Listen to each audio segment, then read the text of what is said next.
بسم اللہ الرحمن الرحیم۔ کافیہ کے پہلے باب مبادیات کے سبق نمبر 16 میں خوش آمدید۔ آج کے سبق میں ہم غیر منصرف سے متعلقہ وضاحت کو پڑھیں گے۔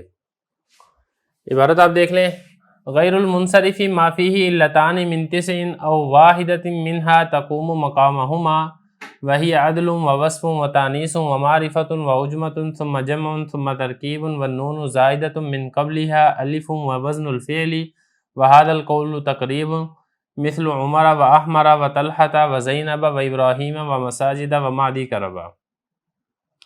عبارت پڑھ لی ہے، ترجمہ دیکھ لیں۔ اور غیر منصرف وہ ہے جس میں 9 میں سے 2 علتیں ہوں یا ایک ہو جو 2 کے قائم مقام ہے۔ اور وہ کون سی 9 ہیں؟ عدل، وصف، تانیث، معرفہ، عجمہ، پھر جمع، پھر ترکیب، اور نون زائدہ جس سے پہلے الف ہو، اور وزن فعل۔ اور یہ والا قول زیادہ قریب ہے۔ مثال کے طور پہ عمر، احمر، طلحہ، زینب، ابراہیم، مساجد اور مادی کرب۔ عبارت بھی پڑھ لی ہے، ترجمہ بھی کر لیا ہے۔ اب اس کے بعد ہم نے یہاں پہ کچھ چیزوں کو سمجھنا ہے۔ دیکھیں، صاحب کتاب جو ہے وہ اسم کی تفصیل سے فارغ ہوئے ہیں، تو اس کے ضمن میں غیر منصرف کا اعراب بھی بیان ہوا تھا۔ اب یہاں سے باقاعدہ غیر منصرف کی وضاحت کر رہے ہیں۔ تو یہاں پہ ایک سوال ہی پیدا ہوتا ہے کہ غیر منصرف کی وضاحت کر رہے ہیں تو ان کو چاہیے تھا کہ پہلے اس میں منصرف کی وضاحت کرتے، اس کی وضاحت کیوں نہیں کی؟ تو دیکھیں، اس کا جواب یہ ہے کہ جس میں منصرف ہے وہ پہلے ہی کثیر الاستعمال ہے، لہذا وہ پہلے ہی معروف ہے، اس لیے اس کی تعریف نہیں کی۔ اور دوسری بات یہ ہے کہ جب ہم غیر منصرف کی تعریف کریں گے تو اس میں منصرف کی تعریف خود بخود سمجھ میں آ جائے گی، کیونکہ اس میں منصرف غیر منصرف کی ضد ہے۔ جب آپ ایک ضد کی تعریف کر دیں گے تو دوسری ضد کی تعریف بھی آپ کو خود بخود سمجھ میں آ جائے گی۔ اب چلتے ہیں، شروع کرتے ہیں۔ تو اس پوری عبارت کے اندر حضرت نے غیر منصرف کو بیان کیا ہے، اور غیر منصرف کے جو 9 اسباب ہیں ان کو اختصار کے ساتھ حضرت نے بیان کیا ہے۔ آپ پہلے یہ سمجھ لیں کہ غیر منصرف کا لغوی معنی کیا ہے، اصطلاحی معنی کیا ہے، اس کے بعد پھر ہم آگے چلیں گے۔ دیکھیں، غیر منصرف کا جو لغوی معنی ہے وہ یہ ہے، ہوا اسم غیر قابل للزیادتی، یعنی غیر منصرف وہ اسم معرب ہے جو زیادتی یعنی کسرہ اور تنوین کو قبول نہ کرے۔ اور نحویوں کی اصطلاح کے اندر غیر منصرف کس کو کہتے ہیں؟ ما فیہ علتان من تسع او واحدۃ منہا تقوم مقامہما، جیسا کہ حضرت نے ذکر بھی کیا ہے۔ ما فیہ سے لے کے یہاں تک یہ غیر منصرف کی ہی تعریف ہے کہ غیر منصرف وہ اس میں معرب ہے جس میں اسباب منع صرف میں سے 2 سبب یا ایک ایسا سبب جو 2 کے قائم مقام ہو وہ پایا جائے۔ اب یہاں پر دیکھیں، یہ جو ما ہے، ما کا ہم نے مطلب بیان کیا ہے، اس میں معرب ہم نے اس کے اندر بیان کیا ہے۔ اب اس کے بعد آگے یہ دیکھیں کہ اس کی وجہ تسمیہ کیا ہے، غیر منصرف کو غیر منصرف کیوں کہتے ہیں اور منصرف کو منصرف کیوں کہتے ہیں۔ دیکھیں، منصرف کا مطلب ہوتا ہے پھرنے والا، اور منصرف کا آپ کو اعراب پتہ ہے کہ وہ تینوں طرف وہ پھرتا ہے، اس پہ رفع بھی آتا ہے، ضمہ بھی آتا ہے، اس کے اوپر کسرہ بھی آتا ہے، اس کے اوپر فتح بھی آتا ہے۔ لیکن جو غیر منصرف ہے وہ تینوں طرف نہیں پھرتا، صرف 2 طرف پھرتا ہے، اس لیے اس کو غیر منصرف کہا جاتا ہے۔ اب یہ جو اسباب منع صرف 9 ہیں وہ کون کون سے ہیں، یہ حضرت نے یہاں پر ذکر کیے ہیں۔ ان میں سے پہلا حضرت نے فرمایا عدل ہے، دوسرا وصف ہے، تیسرا تانیث، چوتھا معرفہ، پانچواں عجمہ، چھٹا جمع، ساتواں ترکیب، آٹھواں الف نون زائدتان، اور 9واں ہے وزن فعل۔ یہ حضرت نے یہاں پر ذکر کیا ہے۔ لیکن اس میں ایک چیز اور سمجھ لیں کہ یہاں پہ عجمہ کے بعد ثم لے کر آئے ہیں، ثم، تو یہ یہاں پر ثم بھی واو کے ہی معنی میں ہے۔ یہ مطلب نہیں ہے کہ پہلے جو اسباب ہے یہ تو غیر منصرف کا سبب بنیں گے، اس کے بعد یہ والے سبب بنیں گے، اس سے پہلے سبب نہیں بن سکتے، ایسی بات درست نہیں ہے۔ وَالنُّونُ زَائِدَةٌ، یہ جو زائدتن ہے اس کے اوپر آپ رفع بھی پڑھ سکتے ہیں اور آپ اس کے اوپر نصب بھی پڑھ سکتے ہیں۔ اگر آپ اس کے اوپر رفع پڑھیں گے تو پھر یہ النون کی صفت بنے گا، نون موصوف ہوگا، زائدتن اس کی صفت بنے گا، اور آپ اس کو زائدہ تن بھی پڑھ سکتے ہیں۔ جب آپ اس کو زائدتن پڑھیں گے تو پھر یہاں پر ایک فعل محذوف نکلے گا، تمنعو فعل ہوگا، نون اس کا فاعل ہوگا، اور اسی فاعل سے زائدتن یہ حال واقع ہوگا۔ تو یہ اس طرح اس کا اعراب دونوں طرح یہ پڑھا جا سکتا ہے۔ اور اس کے بعد آگے دیکھیں، جو من قبلہا ہے، یہ جار مجرور مل کر آپ اس کو ثابتن یا قائن کے متعلق بھی کر سکتے ہیں، اور اسی طرح آپ اس کو ثبتہ فعل محذوف کے متعلق بھی کر سکتے ہیں۔ تو دونوں طرح آپ اس کو کر سکتے ہیں۔ پھر جو پورا جملہ ہے من قبلہا الفن، اس پورے جملے کے اندر بھی ترکیبی اعتبار سے 2 احتمال ہیں۔ ایک تو یہ ہے کہ اس پورے جملے کو جو ہم نے النون کو فاعل بنایا تھا تمنعو کا، اس پورے جملے کو آپ اس سے حال بنا دیں، یہ بھی آپ کر سکتے ہیں۔ اور دوسرا یہ کہ اس پورے جملے کو زائدتن کی ضمیر مستتر سے حال بنا دیں۔ زائدتن یہ چونکہ آپ کو معلوم ہے اسم فاعل کا صیغہ ہے، اس میں ہی ضمیر مستتر اس کا فاعل بن رہا ہے، تو آپ اس کو زائدتن کی ضمیر مستتر سے حال بھی بنا سکتے ہیں، تو دونوں طرح آپ اس کا اعراب پڑھ سکتے ہیں۔ اس کے بعد آخری بات جو ہے پھر حضرت نے اس کے بعد آگے مثالیں یہاں سے دی ہیں، عمر، احمر، طلحہ، زینب، ابراہیم، مساجد، مادی کرب، یہ ہر ایک جو 9 اسباب ہیں ان میں سے ہر ایک کی حضرت نے یہاں پر مثالیں دی ہیں، وہ چونکہ آگے چل کے مزید تفصیل سے وضاحت آ رہی ہے ہم وہاں پہ پڑھیں گے، لیکن آپ یہاں پر جو ہے وہ صرف یہ سمجھ لیں کہ ھذا القول تقریب، اس کا کیا مطلب ہے؟ دیکھیں اس میں علامہ جامی رحمہ اللہ تعالیٰ نے 3 توجیحات ذکر کی ہیں شرح جامی کے اندر، میں آپ کو یہاں پہ بیان کر دیتا ہوں تینوں۔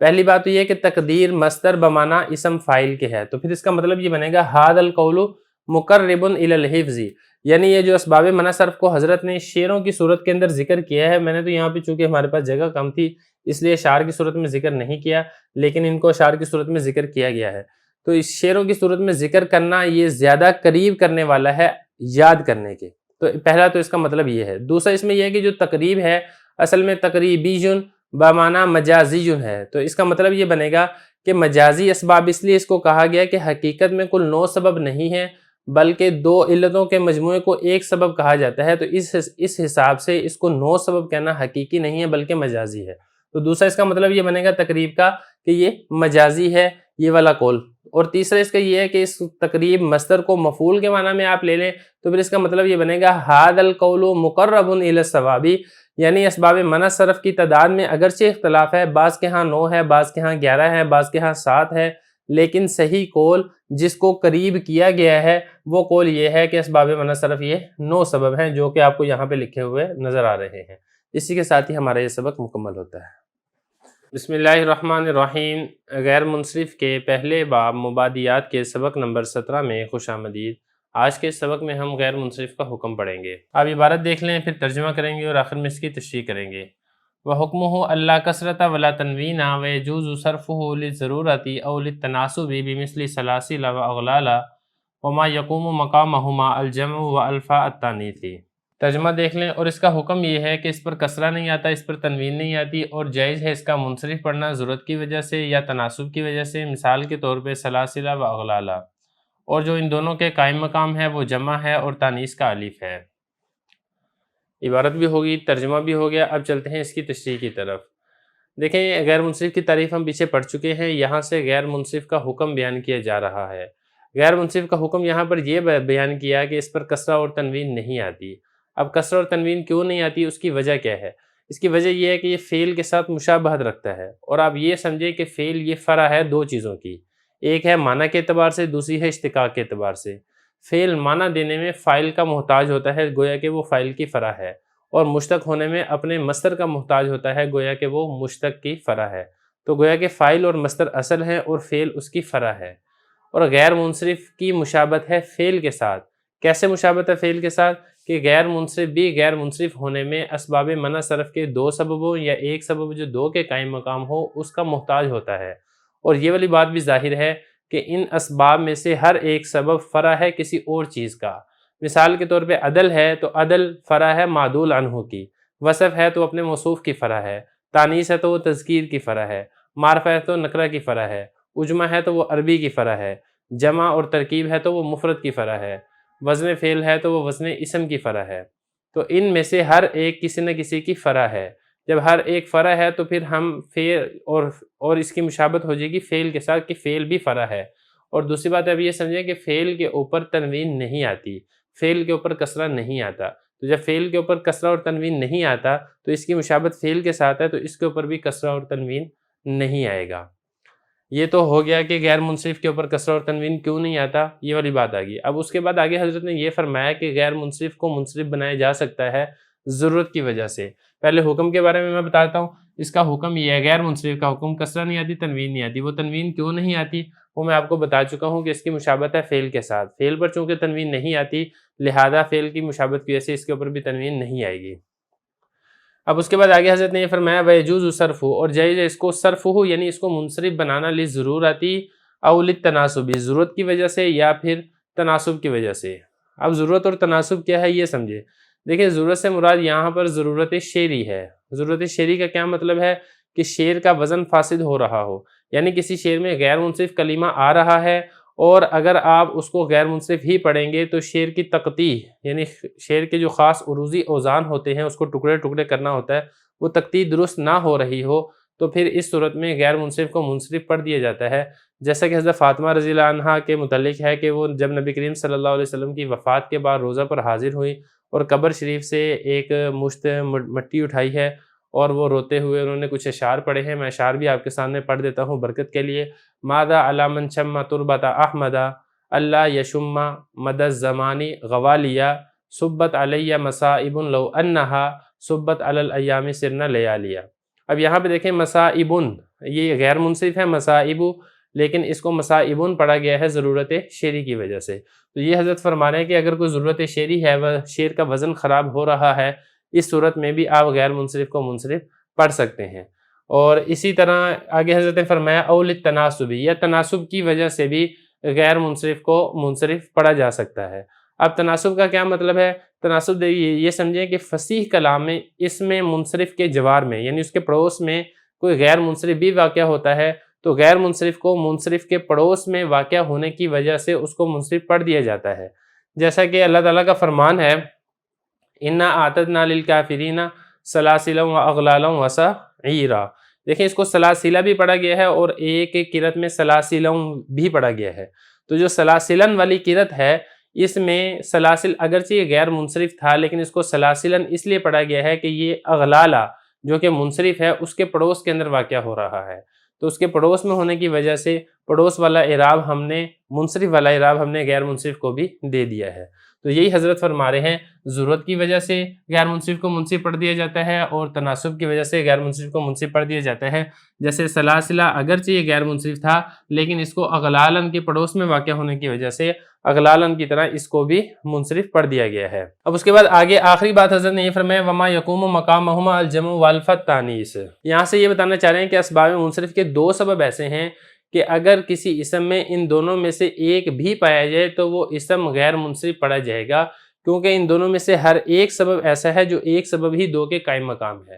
اب وہ دو سبب کون سے ہیں وہ حضرت نے یہ فرمایا ہے، ایک تو ہے جمع اور دوسرا ہے تانیث کا الف۔ سب سے پہلے ہم بات کر لیتے ہیں تانیث کے الف کی۔ دیکھیں تانیث کے الف سے مراد ہے یہاں پہ الف ممدودہ اور الف مکسورہ۔ یہ دو سبب ایک سبب کے قائم مقام اس لیے ہیں کہ اس کے اندر ایک تو تانیث ہے اور دوسرا یہ تانیث کو لازم ہوتے ہیں، کیونکہ یہ جو الف مکسورہ الف ممدودہ ہے یہ تانیث کے لیے ہی استعمال ہوتے ہیں، تانیث سے جدا نہیں ہوتے ہیں، تو لزوم تانیث گویا کہ ایک دوسرے سبب کے قائم مقام ہے، تو گویا کہ یہاں پہ دو سبب پائے جا رہے ہیں اگرچہ حقیقت کے اندر ایک ہی سبب ہے۔ دوسرا سبب حضرت نے یہ فرمایا جمع۔ جمع سے مراد یہاں پر کون سا ہے؟ جمع سے مراد دیکھیں اس سے مراد ہے یہاں پہ جمع منتہی الجموع۔ جمع منتہی الجموع یعنی جمع کی آخری جمع، اس میں جمع کا تکرار ہوتا ہے۔ اب تکرار لفظوں میں بھی ہو سکتا ہے، حقیقتاً بھی ہو سکتا ہے اور حکماً بھی ہو سکتا ہے۔ حقیقتاً تکرار کیسے ہوتا ہے؟ جیسا کہ اکالب ہے مثال کے طور پہ،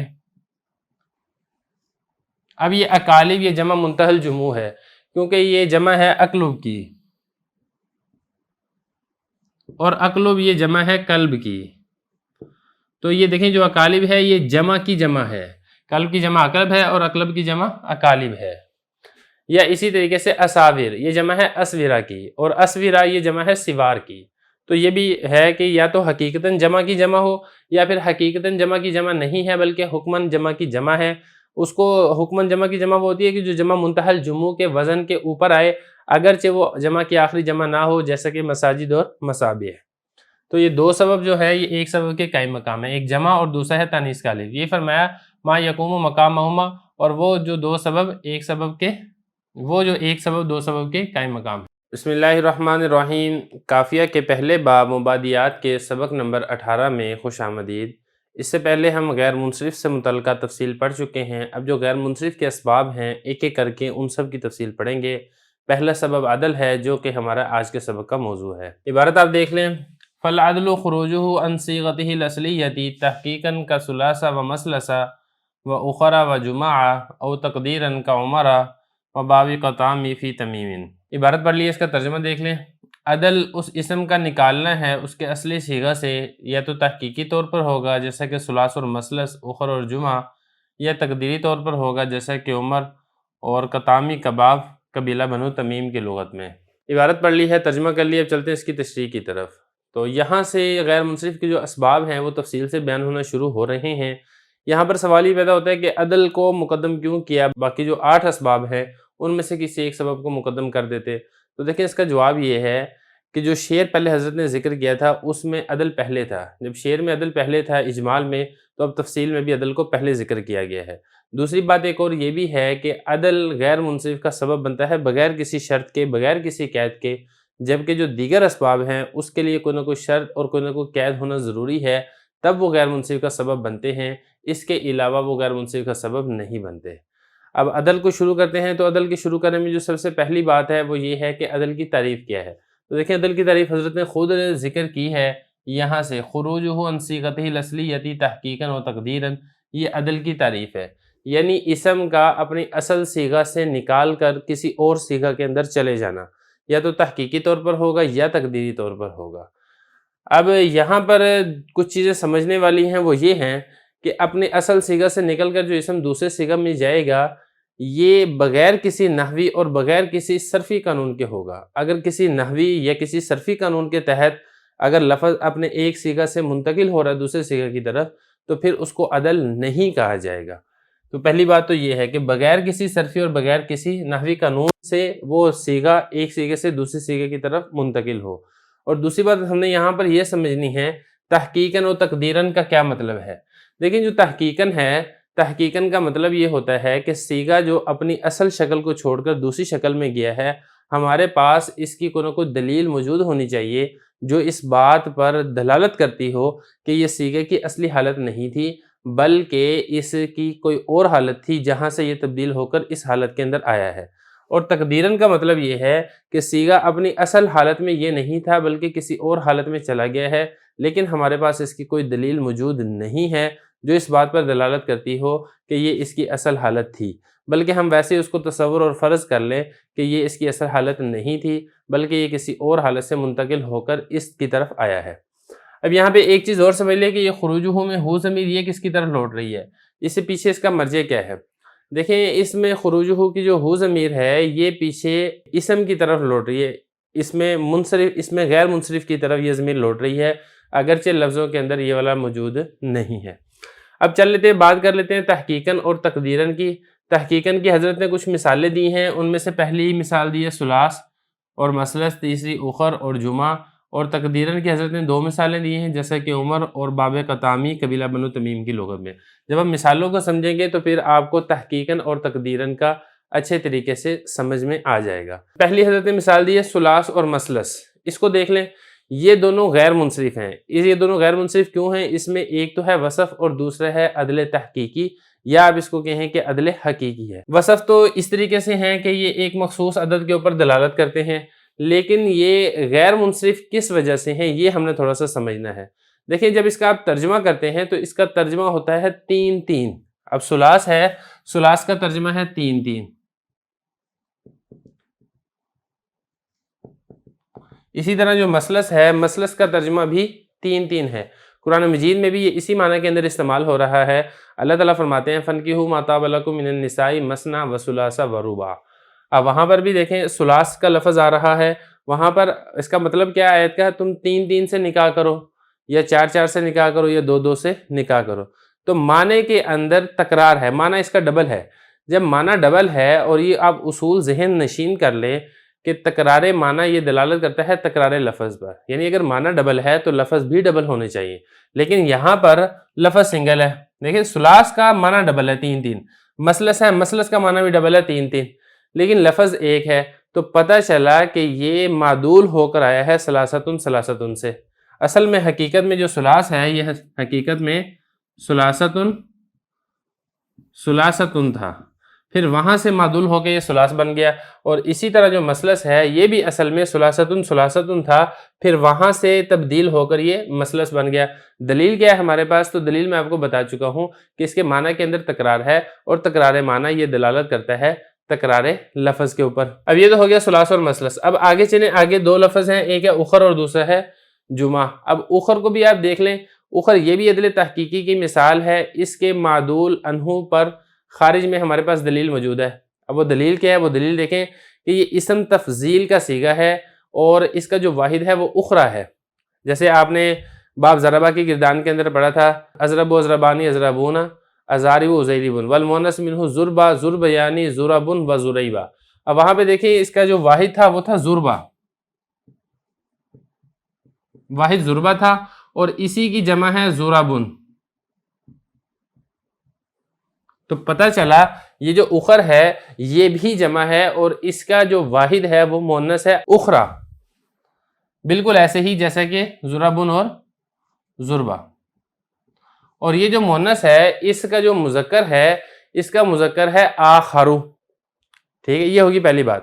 اب دوسری بات آپ یہ سمجھے کہ جب ہم نے یہ والی بات واضح کر لی کہ یہ اسم تفضیل کا صیغہ ہے، اور اسم تفضیل کے متعلق ہم نے ایک قاعدہ اور اصول پڑھا تھا کہ اسم تفضیل تین طرح سے استعمال ہوتا ہے. یا تو من کے ساتھ استعمال ہوتا ہے جیسا کہ اس کی مثال ہے زید اعلم من عمر، یا پھر الف لام کے ساتھ استعمال ہوتا ہے جیسے جاءنی زید الافضل، یا پھر اضافت کے ساتھ استعمال ہوتا ہے جیسے مکہ والمدینہ اشرف المدن. تو خلاصہ یہ ہے کہ تین طریقوں میں سے کسی ایک طریقے سے اسم تفضیل استعمال ہوتا ہے. لیکن یہاں پر اگر آپ مثال دیکھ رہے ہیں اخر، یہ اس کے شروع میں نہ تو من ہے تو من کے ساتھ بھی استعمال نہیں ہو رہا، نہ ہی اس کے اوپر الف لام داخل ہے، الف لام کے ساتھ بھی استعمال نہیں ہو رہا، اور اسی طرح نہ ہی یہ مضاف بن رہا ہے، اس کا مضاف الیہ مذکور نہیں ہے. تو تینوں میں سے کچھ بھی نہیں ہے. جب تینوں میں سے کچھ بھی نہیں ہے تو ہم یہ کہیں گے کہ یا تو یہ معدول ہو کر آیا ہے اخرو من سے، یا پھر یہ معدول ہو کر آیا ہے الاخر سے، یا پھر معدول ہو کر آیا ہے اخر مضاف سے. تو کسی نہ کسی ایک سے یہ معدول ہو کر تبدیل ہو کر پھر یہ اس شکل کے اندر، اس حیت کے اندر یہ آیا ہے. اور یہی دلیل ہے کہ یہ اپنے اصلی حالت کے اندر موجود نہیں ہے، کیونکہ اصلی حالت میں اگر ہوتا تو پھر اسم تفضیل کے تین استعمالات میں سے کسی ایک استعمال کے ساتھ اس نے ذکر ہونا تھا، جبکہ یہاں پر ذکر نہیں ہے. اس کے بعد اگلا لفظ آپ دیکھیں وہ ہے جمعو. جمعو یہ بھی اپنی اصل حالت کے اندر موجود نہیں ہے، بلکہ یہ کسی نہ کسی سے تبدیل ہو کر آیا ہے، اور ہمارے پاس دلیل بھی موجود ہے. وہ دلیل کیا ہے کہ جو جمعو ہے یہ جمع ہے جمعاو کی. جمعاو بروزن فعلاو، یہ اس کی جمع ہے. اب یہاں پر آپ ایک بات یہ سمجھے کہ جو فعلا ہے اس کی دو قسمیں ہیں، ایک فعلا اسمی ہے، دوسرا فعلا صفتی ہے. اسمی اور دوسری صفتی. اب مسئلہ پرابلم یہ ہے کہ جو فعلا اسمی ہے اس کو آپ دیکھ لیں، یہ کس کو کہتے ہیں؟ اسمی کا مطلب یہ ہے کہ وہ کلمہ یا تو اس میں جامد ہوگا، کسی کا نام ہوگا جیسے کہ صحرا، اور صفتی کا مطلب یہ ہے کہ اس وزن پر آنے والے کلمہ میں صفت کا معنی پایا جائے گا، جیسا کہ حمراؤ یعنی سرخی والی عورت. اب یہاں پر دیکھیں اگر تو یہ فعلا اسمی ہے تو فعلا اسمی کا اصول یہ ہے کہ اس کی جو جمع ہے وہ یا تو آتی ہے فعالہ یا پھر اس کی جمع آتی ہے فعلاوات. جیسے فعلا اسمی کی ہم نے مثال دی تھی جیسے صحرا. اب یہ فعلا اسمی کی مثال ہے. اب فعلا اسمی صحرا ہے، اس کی جو جمع ہے وہ یا تو آئے گی سہارا یا پھر اس کی جمع آئے گی صحراوات. تو یا تو فعالا جمع آئے گی یا پھر اس کی جمع آئے گی فعلاوات، اگر تو یہ فعلا اسمی ہے. جبکہ اگر آپ اس کو دیکھیں گے جمعو تو نہ تو اس کی جمع فعالا کے وزن پر آ رہی ہے اور نہ ہی اس کی جمع فعلاوات کے وزن پر آ رہی ہے. اور اس کے بعد اگر ہم یہ تصور کر لیتے ہیں کہ یہ فعلا صفتی ہے، تو اگر فعلا صفتی ہو تو پھر فعلا صفتی کی جو جمع ہے وہ فعلن کے وزن کے اوپر آتی ہے. جیسے فعلا صفتی کی مثال تھی حمراؤ. اب اس کی جو جمع ہے وہ جمع آتی ہے حمرن بروزن فعلن. جبکہ ہمارے پاس جو لفظ ہے جمعو نہ تو یہ فعلن کے وزن پر ہے، نہ یہ فعالا کے وزن پر ہے، نہ یہ فعلاوات کے وزن پر ہے. خلاصہ سب کا یہ ہے کہ اگر اسمی ہو تو پھر جمع آئے گی فعالا یا فعلاوات، اور اگر صفتی ہو تو پھر جمع آئے گی فعلن کے وزن پر. جبکہ یہ تینوں میں سے کسی ایک وزن کے اوپر بھی نہیں ہے تو ہم یہ کہیں گے کہ یا تو یہ فعلن سے معدول ہو کے فعلو بنا ہے، یا پھر یہ فعالا اور فعلاوات سے معدول ہو کر پھر یہ فعلو بنا ہے. تو یہی ہمارے پاس دلیل ہے کہ کسی نہ کسی سے تبدیل ہو کر اس شکل و صورت کے اندر آیا ہے. اب یہ تو بات ہوگی تحقیقاً کی کہ ہمارے پاس صیغے کے اصل شکل سے نکل کر دوسری شکل میں جانے پر کوئی نہ کوئی دلیل موجود ہو. تقدیراً کا مطلب یہ ہے کہ ہمارے پاس کوئی دلیل موجود نہیں ہے. اس کی حضرت نے مثال دی ہے عمرو.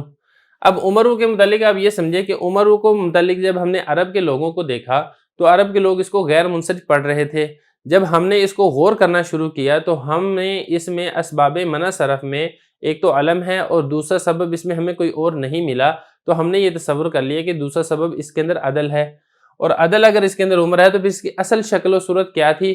باوجود تلاش کرنے کے، باوجود جستجو کرنے کے، تتبع کرنے کے، ہمیں اس کی کوئی اور اصل شکل و صورت نہیں ملی، تو ہم نے اپنی طرف سے ہی فرض کر لیا کہ عمر اصل میں عامر تھا۔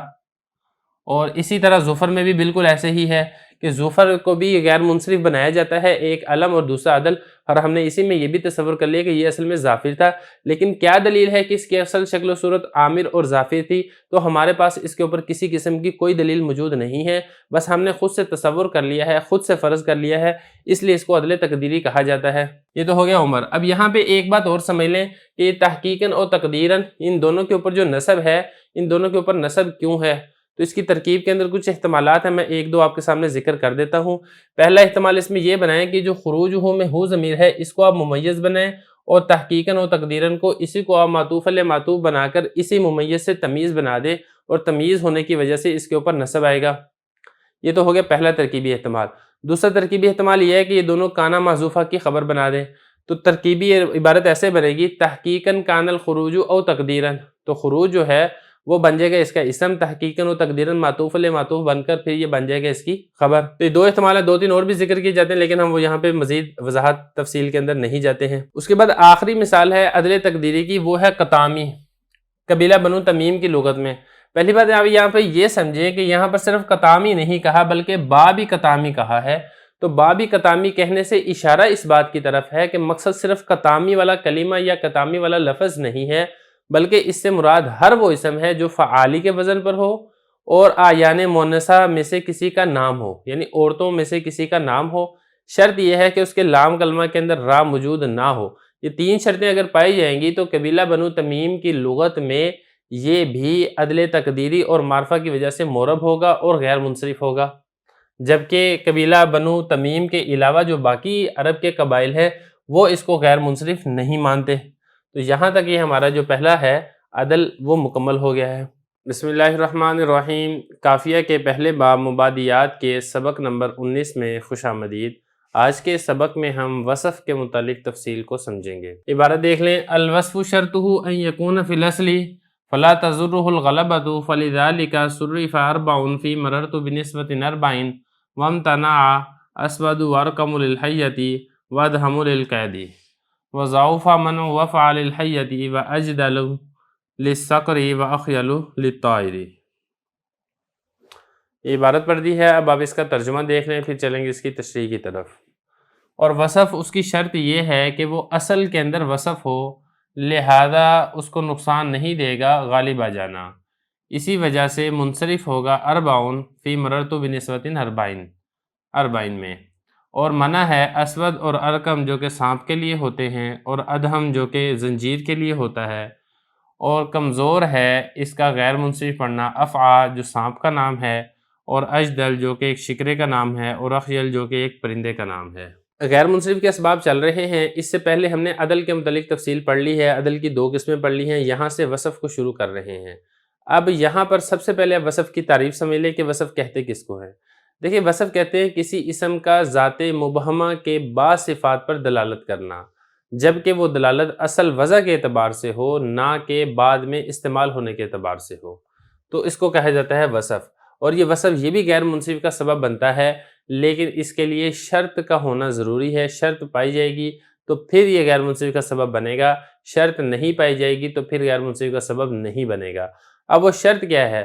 وہ شرط یہاں پر یہ ہے ان یکون فی الاصل، یہاں پر لکھا بھی ہوا ہے شرطہ ان یکون فی الاصل، کہ وصف کے لیے غیر منصرف کا سبب بننے کی شرط یہ ہے کہ وہ اصل وضع کے اندر وہ وصف ہو۔ واضح نے جب کسی لفظ کو وضع کیا تھا، بنایا تھا، تو اس نے اس لفظ کو وصفی معنی کے لیے وضع کیا تھا، اس بات سے قطع نظر کے بعد میں اس میں کوئی اور معنی غالب آ جائے یا اس میں کوئی اور معنی غالب نہ آئے۔ اگر واضح نے اپنی اصل وضع میں اس کو وصف کے معنی کے لیے بنایا تھا تو پھر یہ غیر منصرف کا سبب بنے گا۔ فلا تضرہ الغلبۃ، لہذا اس کو نقصان نہیں دے گا غلبہ، کسی اور معنی کا غالب آ جانا، یعنی پہلے تو جب وضع نے وضع کیا تھا تو اس وقت تو اس کو وصفی معنی کے لیے وضع کیا تھا، لیکن بعد میں یہ وصف کے لیے استعمال نہیں ہونے لگا بلکہ یہ کسی چیز کے نام کے طور پر استعمال ہونے لگ گیا۔ اس میں علمیت والا معنی یہ غالب آ گیا، اسمیت والا معنی اس کے اندر غالب آ گیا، تو پھر بھی کوئی حرج نہیں ہے، یہ غیر منصرف کا سبب ہی بنے گا۔ فَلِذَلِكَ صُرِّفَ أَرْبَعٌ فِي مَرَرْتُ بِنِسْبَةٍ أَرْبَعِينَ۔ یہاں سے بات یہ بیان کی جا رہی ہے کہ اصل وضع میں وصف ہونا ضروری ہے۔ اگر اصل وضع میں وصف نہیں تھا، بعد میں یہ وصف بن گیا، بعد میں یہ صفت بن گیا، تو پھر یہ غیر منصرف کا سبب نہیں بنے گا۔ کیسے؟ حضرت نے مثال دی ہے مررتو بنسبت اربعین۔ اب یہاں پہ اگر آپ دیکھتے ہیں مررتو بنسبت اربعین، یہ نسبہ موصوف ہے، اربع اس کی صفت ہے، موصوف صفت مل کر جار کا مجرور ہے، جار مجرور مل کر یہ مررتو کے متعلق ہے۔ اب اس مثال میں اربعون اگرچہ یہ صفت بن رہا ہے، دیکھیں صفت بھی کہا جاتا ہے، وصف بھی کہا جاتا ہے، دونوں میں بات ایک ہی ہے، لیکن اس کے باوجود یہ اربع غیر منصرف کا سبب نہیں بنے گا۔ غیر منصرف کا سبب کیوں نہیں بنے گا؟ اس کی وجہ یہ ہے کہ واضح نے جب اس لفظ کو وضع کیا تھا تو اپنی اصل وضع کے اندر اس کو وصفی معنی کے لیے وضع نہیں کیا تھا بلکہ ایک مخصوص عدد کے لیے وضع کیا تھا، وہ مخصوص عدد جو 3 سے زیادہ ہوتا ہے، 5 سے کم ہوتا ہے۔ یہ الگ بات ہے کہ بعد میں یہ وصف کے طور پر استعمال ہونے لگ گیا اور اس مثال میں یہ نسبہ کی وصف یعنی نسبہ کی صفت بن کر استعمال ہو رہا ہے، لیکن اصل وضع کے اندر چونکہ یہ وصف نہیں ہے اس لیے یہ غیر منصرف کا سبب نہیں بنے گا۔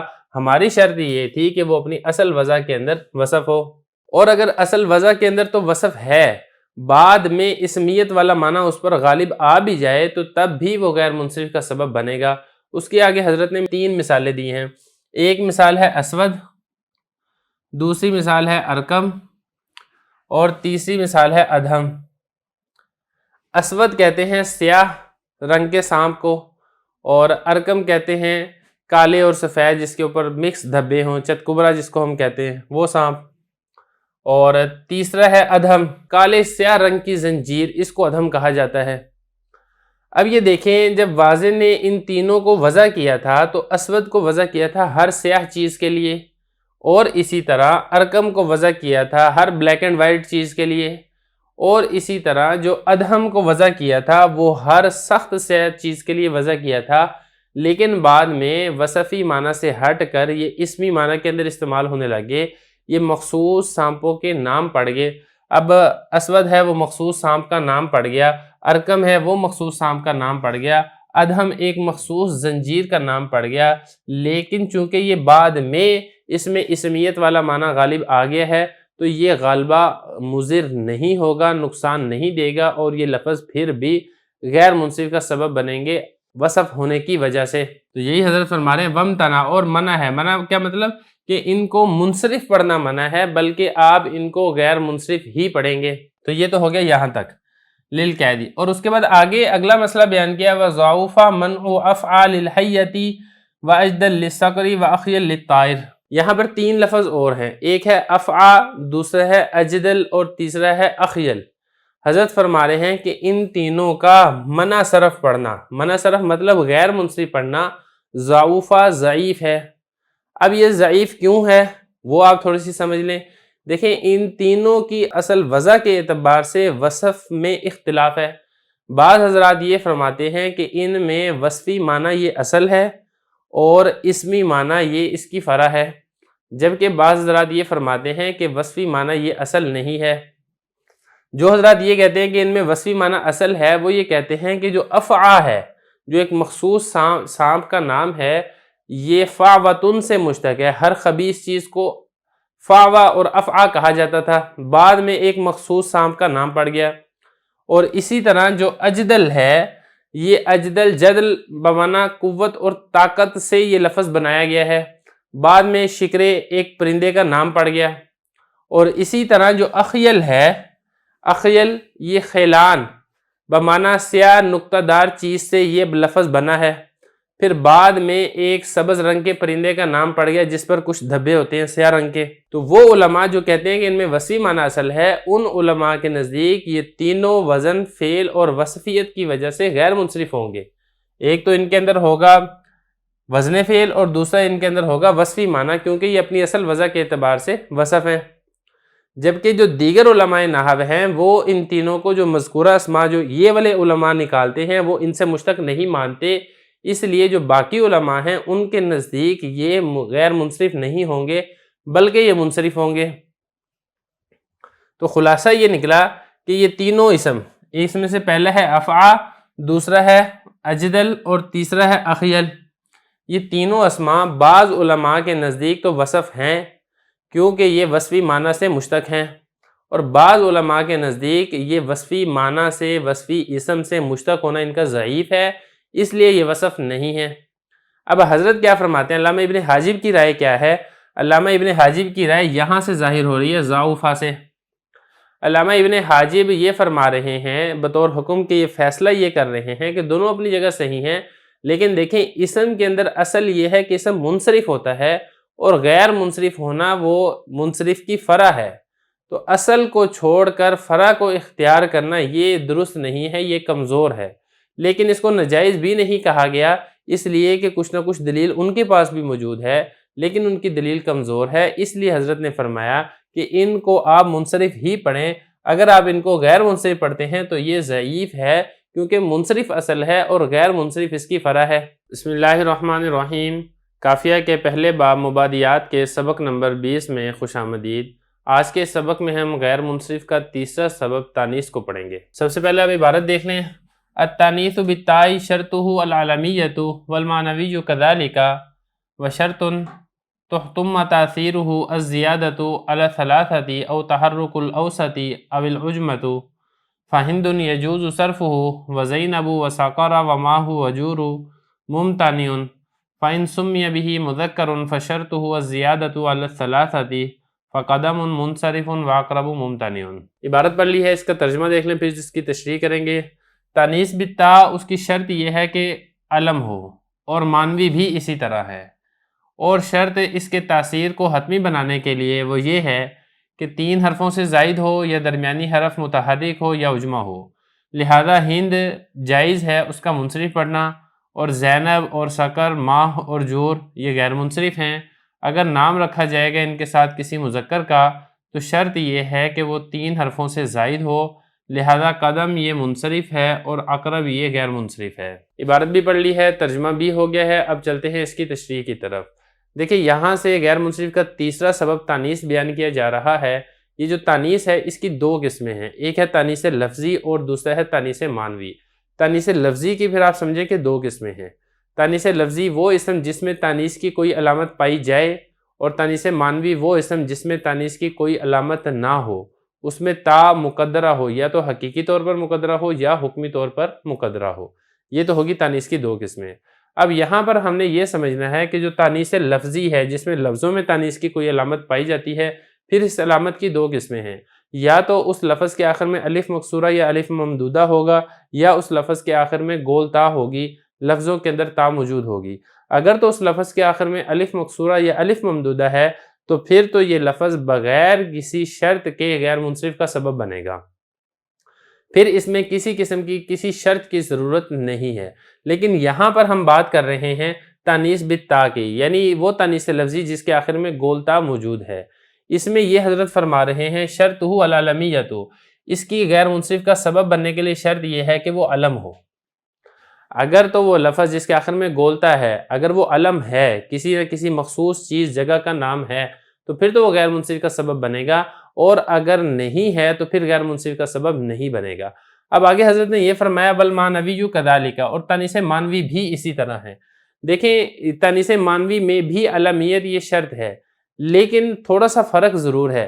تانیث بالتاء میں علمیت شرط ہے، جب تانیث بالتاء میں علمیت پائی جائے گی تو تانیث بالتاء کو غیر منصرف بنانا یہ لازم اور ضروری ہوگا، لیکن تانیث معنوی میں یعنی جس میں تا لفظوں میں موجود نہیں ہے بلکہ تا مقدرہ ہے، چاہے حقیقتاً ہو چاہے حکماً ہو، تانیث معنوی میں اگر علمیت پائی جاتی ہے تو پھر اس کا غیر منصرف کا سبب بنانا واجب نہیں ہوگا بلکہ جائز ہوگا۔ تو خلاصہ یہ ہے کہ اگر علمیت دونوں میں ہوگی، تانیث بالتاء میں بھی ہوگی اور تانیث معنوی میں بھی ہوگی، فرق یہ ہے کہ تانیث بالتاء میں ہوگی تو پھر اس کو غیر منصرف بنانا واجب ہے، اور تانیث معنوی میں ہوگی تو پھر واجب نہیں ہوگا بلکہ جائز ہوگا، چاہے تو آپ اس کو غیر منصرف بنا لیں، چاہے تو آپ اس کو غیر منصرف نہ بنائیں۔ اس کے بعد اگلی بات ہے وشرطن تحتم تاثیرہ، تحتم کا مطلب ہوتا ہے حتمی ہونا، یہ مجہول کا صیغہ ہے، ٹھیک ہے، اہتمام باب افتعال سے مضارع مجہول کا صیغہ ہے، تاثیر اس کے اثر کو حتمی بنانے کی شرط یہ ہے۔ اگلی بات یہاں سے یہ بیان کر رہے ہیں کہ تانیث مانوی کے اندر جیسا کہ آپ کو پہلے بتایا تھا کہ علمیت کا ہونا تو یہ شرط ہے، اگر علمیت ہوگی تو پھر غیر منصرف کا سبب بنانا جائز ہے، البتہ اگر یہ جو آگے 3 شرطیں ذکر کی ہیں ان 3 شرطوں میں سے کوئی ایک شرط پائی جائے گی تو پھر تانیث مانوی کا بھی تانیث لفظی کی طرح غیر منصرف کا سبب بنانا جائز نہیں بلکہ واجب ہو جائے گا۔ وہ 3 شرطیں کون سی ہیں؟ وہ 3 شرطیں آگے بتا رہی ہیں، تو یہ بتا رہے ہیں وشرطن تحتم تاثیرہ، اس کے اثر کو حتمی بنانے کی شرط یہ ہے، کس کے اثر کو؟ تانیث کو غیر منصرف کا سبب بنانے، یعنی اس کو واجب بنانے کی شرط کیا ہے؟ پہلی شرط یہ ہے الزیادۃ علی الثلاثۃ، وہ جو لفظ ہے تانیث مانوی وہ 3 حرفوں سے زائد ہو، اگر وہ 3 حرفوں سے زائد ہے اور ساتھ ساتھ علم بھی ہے تو پھر اس کو غیر منصرف بنانا یہ واجب ہے۔ اس کے آگے حضرت نے یہاں پہ آگے مثال بھی دی ہے، جیسے زینب، اب زینب 4 حرفی ہے اور یہ تانیث بھی تا نہیں ہے بلکہ تانیث مانوی ہے، جب تانیث مانوی ہے عورتوں کے لیے یہ مخصوص لفظ استعمال ہوتا ہے اور 3 حرفوں سے زائد ہے، لہذا یہ غیر منصرف ہی ہوگا، اس کو آپ منصرف نہیں پڑھ سکتے۔ او تحرک الاوسط، یہ دوسری شرط ہے، دوسری شرط اس میں یہ ہے، مطلب یہ نہیں ہے کہ 3 شرطیں بیک وقت پائی جائیں گی، مطلب یہ ہے کہ تینوں شرطوں میں سے کوئی ایک شرط پائی جائے گی تو اس کو غیر منصرف بنانا واجب ہو جائے گا۔ دوسری شرط یہ ہے کہ 3 حرفی اگر ہو تو درمیانی حرف متحرک ہونا چاہیے، درمیانی حرف ساکن نہیں ہونا چاہیے، اور اگر تانیث مانوی ہے 3 حرفی ہے درمیانی حرف ساکن ہے تو پھر وہ غیر منصرف نہیں ہوگا بلکہ وہ منصرف پڑھا جا سکتا ہے، جیسا کہ نوح، اب نوح میں دیکھیں 3 حرفی ہے لیکن درمیانی حرف ساکن ہے تو اس کو آپ غیر منصرف نہیں پڑھیں گے بلکہ آپ منصرف پڑھیں گے۔ اب درمیانی حرف متحرک کی مثال دیکھیں، وہ یہ ہے سقر، سین کاف را، یہ جہنم کے ناموں میں سے ایک نام ہے۔ اب یہ 3 حرفی ہے لیکن درمیانی حرف متحرک ہے، تانیث مانوی ہے، اس لیے اس کو غیر منصرف ہی پڑھا جائے گا۔ یہ کیا؟ تحرک الاوسط درمیانی حرف متحرک ہو۔ اب العجمۃ، یا پھر تیسری شرط یہ ہے کہ اگر 3 حرفی ہے درمیانی حرف متحرک بھی نہیں ہے تو کم از کم درجہ یہ ہے کہ وہ لفظ عجمی ہونا چاہیے، وہ لفظ عربی نہیں ہونا چاہیے۔ اگر وہ لفظ عجمی ہے تو پھر بھی وہ غیر منصرف بن جائے گا، جیسا کہ آگے حضرت نے مثال دی ہے ماہ اور جور۔ اب یہ ماہ اور جور یہ عجم کے 2 شہروں کے نام ہیں، اب یہ عجم کے 2 شہروں کے نام ہیں، 3 حرفی ہیں لیکن درمیانی حرف متحرک نہیں ہے، البتہ چونکہ یہ عربی لفظ نہیں ہے اس لیے اس کو غیر منصرف پڑھنا یہ واجب ہوگا، تانیث مانوی ہے یہ۔ فَهِندٌ يَجُوزُ صَرْفُهُ، اب آگے حضرت مثال دے رہے ہیں ہندن، اب ہندن کو اگر آپ دیکھتے ہیں تو يَجُوزُ صَرْفُهُ، اس کو منصرف بھی پڑھ سکتے ہیں، اس کو غیر منصرف بھی پڑھ سکتے ہیں۔ اب اس میں آپ کو اختیار کیوں ہے؟ کیونکہ جو تینوں شرطیں ہیں تانیث مانوی کو غیر منصرف پڑھنا واجب بنانے کی، جو تینوں شرطوں میں سے کوئی ایک شرط کا پایا جانا ضروری ہے، ہندہ میں ان تینوں شرطوں میں سے کوئی شرط نہیں پائی جا رہی، نہ تو یہ 3 حرفوں سے زائد ہے ہند بلکہ 3 حرفی ہے، اور 3 حرفی ہے تو درمیانی حرف ساکن ہے، متحرک نہیں ہے، نہ ہی یہ اجمی لفظ ہے بلکہ یہ عربی لفظ ہے۔ جب تینوں شرطوں میں سے کوئی شرط بھی نہیں پائی جا رہی، صرف اس کے اندر ایک علمیت ہے اور تانیث مانوی ہے، جب یہ 2 چیزیں پائی جا رہی ہیں تو آپ اس کو منصرف بھی پڑھ سکتے ہیں اور آپ اس کو غیر منصرف بھی پڑھ سکتے ہیں۔ یہی آگے حضرت نے فرمایا یجوز صرفہ، یجوز صرفہ، صرف کا مطلب ہوتا ہے منصرف پڑھنا، اس کا منصرف پڑھنا بھی جائز ہے اور اس کا غیر منصرف پڑھنا بھی جائز ہے۔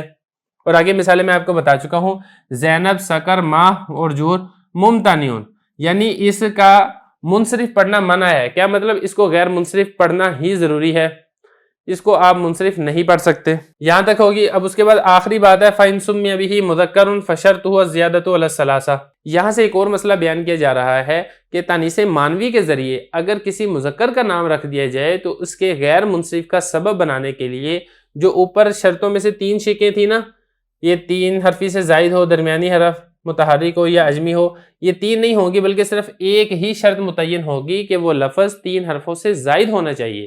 اگر 3 حرفوں سے زائد نہیں ہے تو پھر وہ غیر منصرف نہیں ہوگا۔ مثال کے طور پہ اقرب اور زینب، اب یہ تانیث مانوی ہے، ہم یہ تصور کر لیتے ہیں کسی ہم مرد کا نام رکھ دیتے ہیں اقرب اور زینب، تو پھر یہ غیر منصرف ہوگا کیونکہ یہ 3 حرفوں سے زائد ہے۔ اور اگر قدم، یہ جو قدم اس نے حضرت نے مثال دی ہے قدم، یہ اگر غیر منصرف کسی مرد کا نام رکھ دیا جائے تو اگرچہ یہ پہلے غیر منصرف تھا، لیکن یہ چونکہ 3 حرفوں سے زائد نہیں ہے تو اس وقت یہ غیر منصرف نہیں ہوگا، بلکہ اس کا منصرف پڑھنا ہی لازم اور ضروری ہوگا۔ تو یہ حضرت فرما رہے ہیں فَإِن سُمِّيَ بِهِ مُذَكَّرٌ، اور اگر تانیث معنوی کا نام رکھ دیا جائے کسی مذکر کا تو شرط یہ ہے کہ وہ 3 حرفوں سے زائد ہو، لہذا قدم یہ منصرف بن جائے گا، اور اقرب ممتنع ہے، ممتنع کا مطلب اس کا منصرف پڑھنا منع ہے، یہ غیر منصرف پڑھا جائے گا۔ تو یہاں تک ہمارا غیر منصرف کا تیسرا سبب تانیث مکمل ہو گیا ہے۔ بسم اللہ الرحمن الرحیم۔ قافیہ کے پہلے باب مبادیات کے سبق نمبر 21 میں خوش آمدید۔ اس سے پہلے ہم غیر منصرف کے 3 سبب پڑھ چکے ہیں، عدل، وصف، تانیث۔ آج کے سبق میں ہم چوتھا سبب پڑھیں گے جو کہ معرفہ ہے۔ مختصر سا سبق ہے، عبارت آپ دیکھ لیں، پھر ہم انشاءاللہ اس کی تشریح کرتے ہیں۔ المعرفۃ شرطها ان تکون علما، یہ عبارت ہے، اس کا ترجمہ دیکھ لیں۔ معرفہ اس کی شرط یہ ہے کہ وہ علم ہو۔ عبارت بھی ہوگی، ترجمہ بھی ہو گیا، اب چلتے ہیں اس کی تشریح کی طرف۔ دیکھیں پہلی بات یہاں پر یہ ہے کہ معرفہ کا لغوی معنی کیا ہے، معرفہ کا اصطلاحی معنی کیا ہے۔ تو معرفہ کا لغوی معنی ہے حقیقت کو پا لینا، اور اصطلاح میں اس کا معنی یہ ہے ہی اسم وضع لشیء معین، کہ معرفہ وہ اسم ہے جو متعین چیز کے لیے وضع کیا گیا ہو۔ اب وہ متعین چیز ذوی العقول میں سے بھی ہو سکتی ہے، جیسے زید، عمر، بکر، خالد، اور وہ متعین چیز غیر ذوی العقول میں سے بھی ہو سکتی ہے، جیسے کہ الکتاب، القلم وغیرہ۔ یہ تو پہلی بات تھی معرفہ کی تعریف۔ اب دوسری بات جو حضرت نے یہاں پر یہ ذکر کی ہے وہ یہ ہے کہ معرفہ غیر منصرف کا سبب کب بنے گی، اس کے سبب بنے کی شرط کیا ہے۔ تو دیکھیں یہ غیر منصرف کا سبب اس وقت بنے گا جب اس میں علمیت پائی جائے۔ تو یہاں پر ایک سوال یہ پیدا ہوتا ہے کہ معرفہ کی تو کل 7 قسمیں ہیں،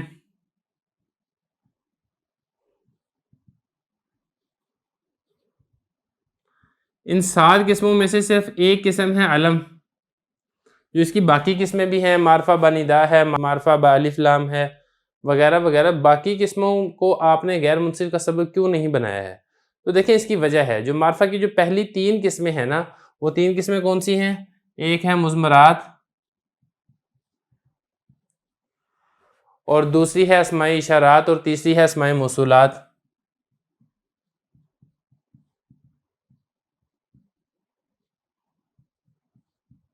یہ 3 قسمیں تو ہے ہی مبنی، کیونکہ 3 قسمیں اس میں غیر متمکن کی قسم ہے، اور اس میں غیر متمکن وہ مبنی ہوتی ہے، اور ہماری بحث چل رہی ہے مورب کے اندر، تو یہ مبنی ہے، مبنی اور مورب ایک دوسرے کی ضد ہیں، اس لیے یہ غیر منصرف کا سبب نہیں بن سکتی۔ دیکھیں یہ 3 قسمیں تو مبنی ہونے کی وجہ سے مورب سے خارج ہو جائیں گی، جب مبنی ہے مورب نہیں بن سکتی تو یہ غیر منصرف بھی نہیں بن سکتی۔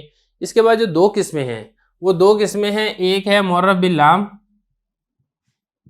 یعنی الف لام داخل ہو، اور دوسرا ہے مضاف، یعنی معرفہ کی طرف مضاف ہو۔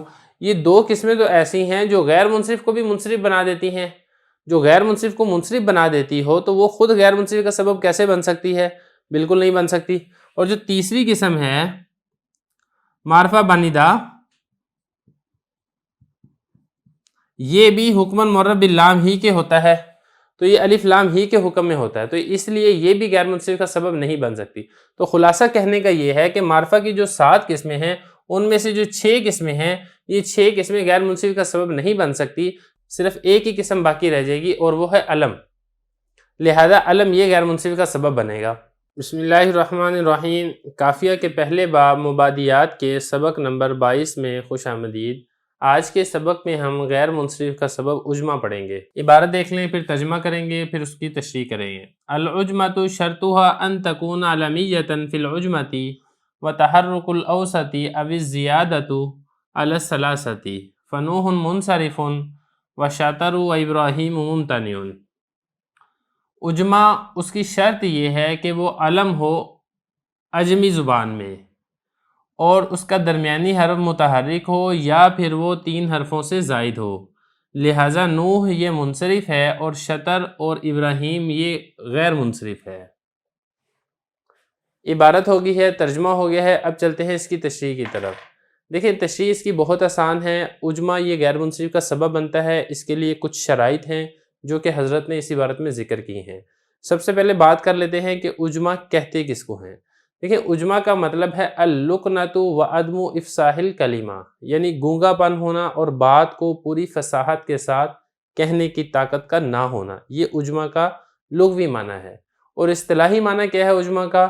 کون اللفظ غیر عربی، یعنی لفظ کا عربی زبان میں نہ ہونا، عجمی زبان کا کوئی لفظ ہونا، عجمی زبان جو بھی ہے عربی کے علاوہ کسی بھی زبان کا لفظ ہو وہ عجمی لفظ ہے اور اس کو اجما کہا جائے گا۔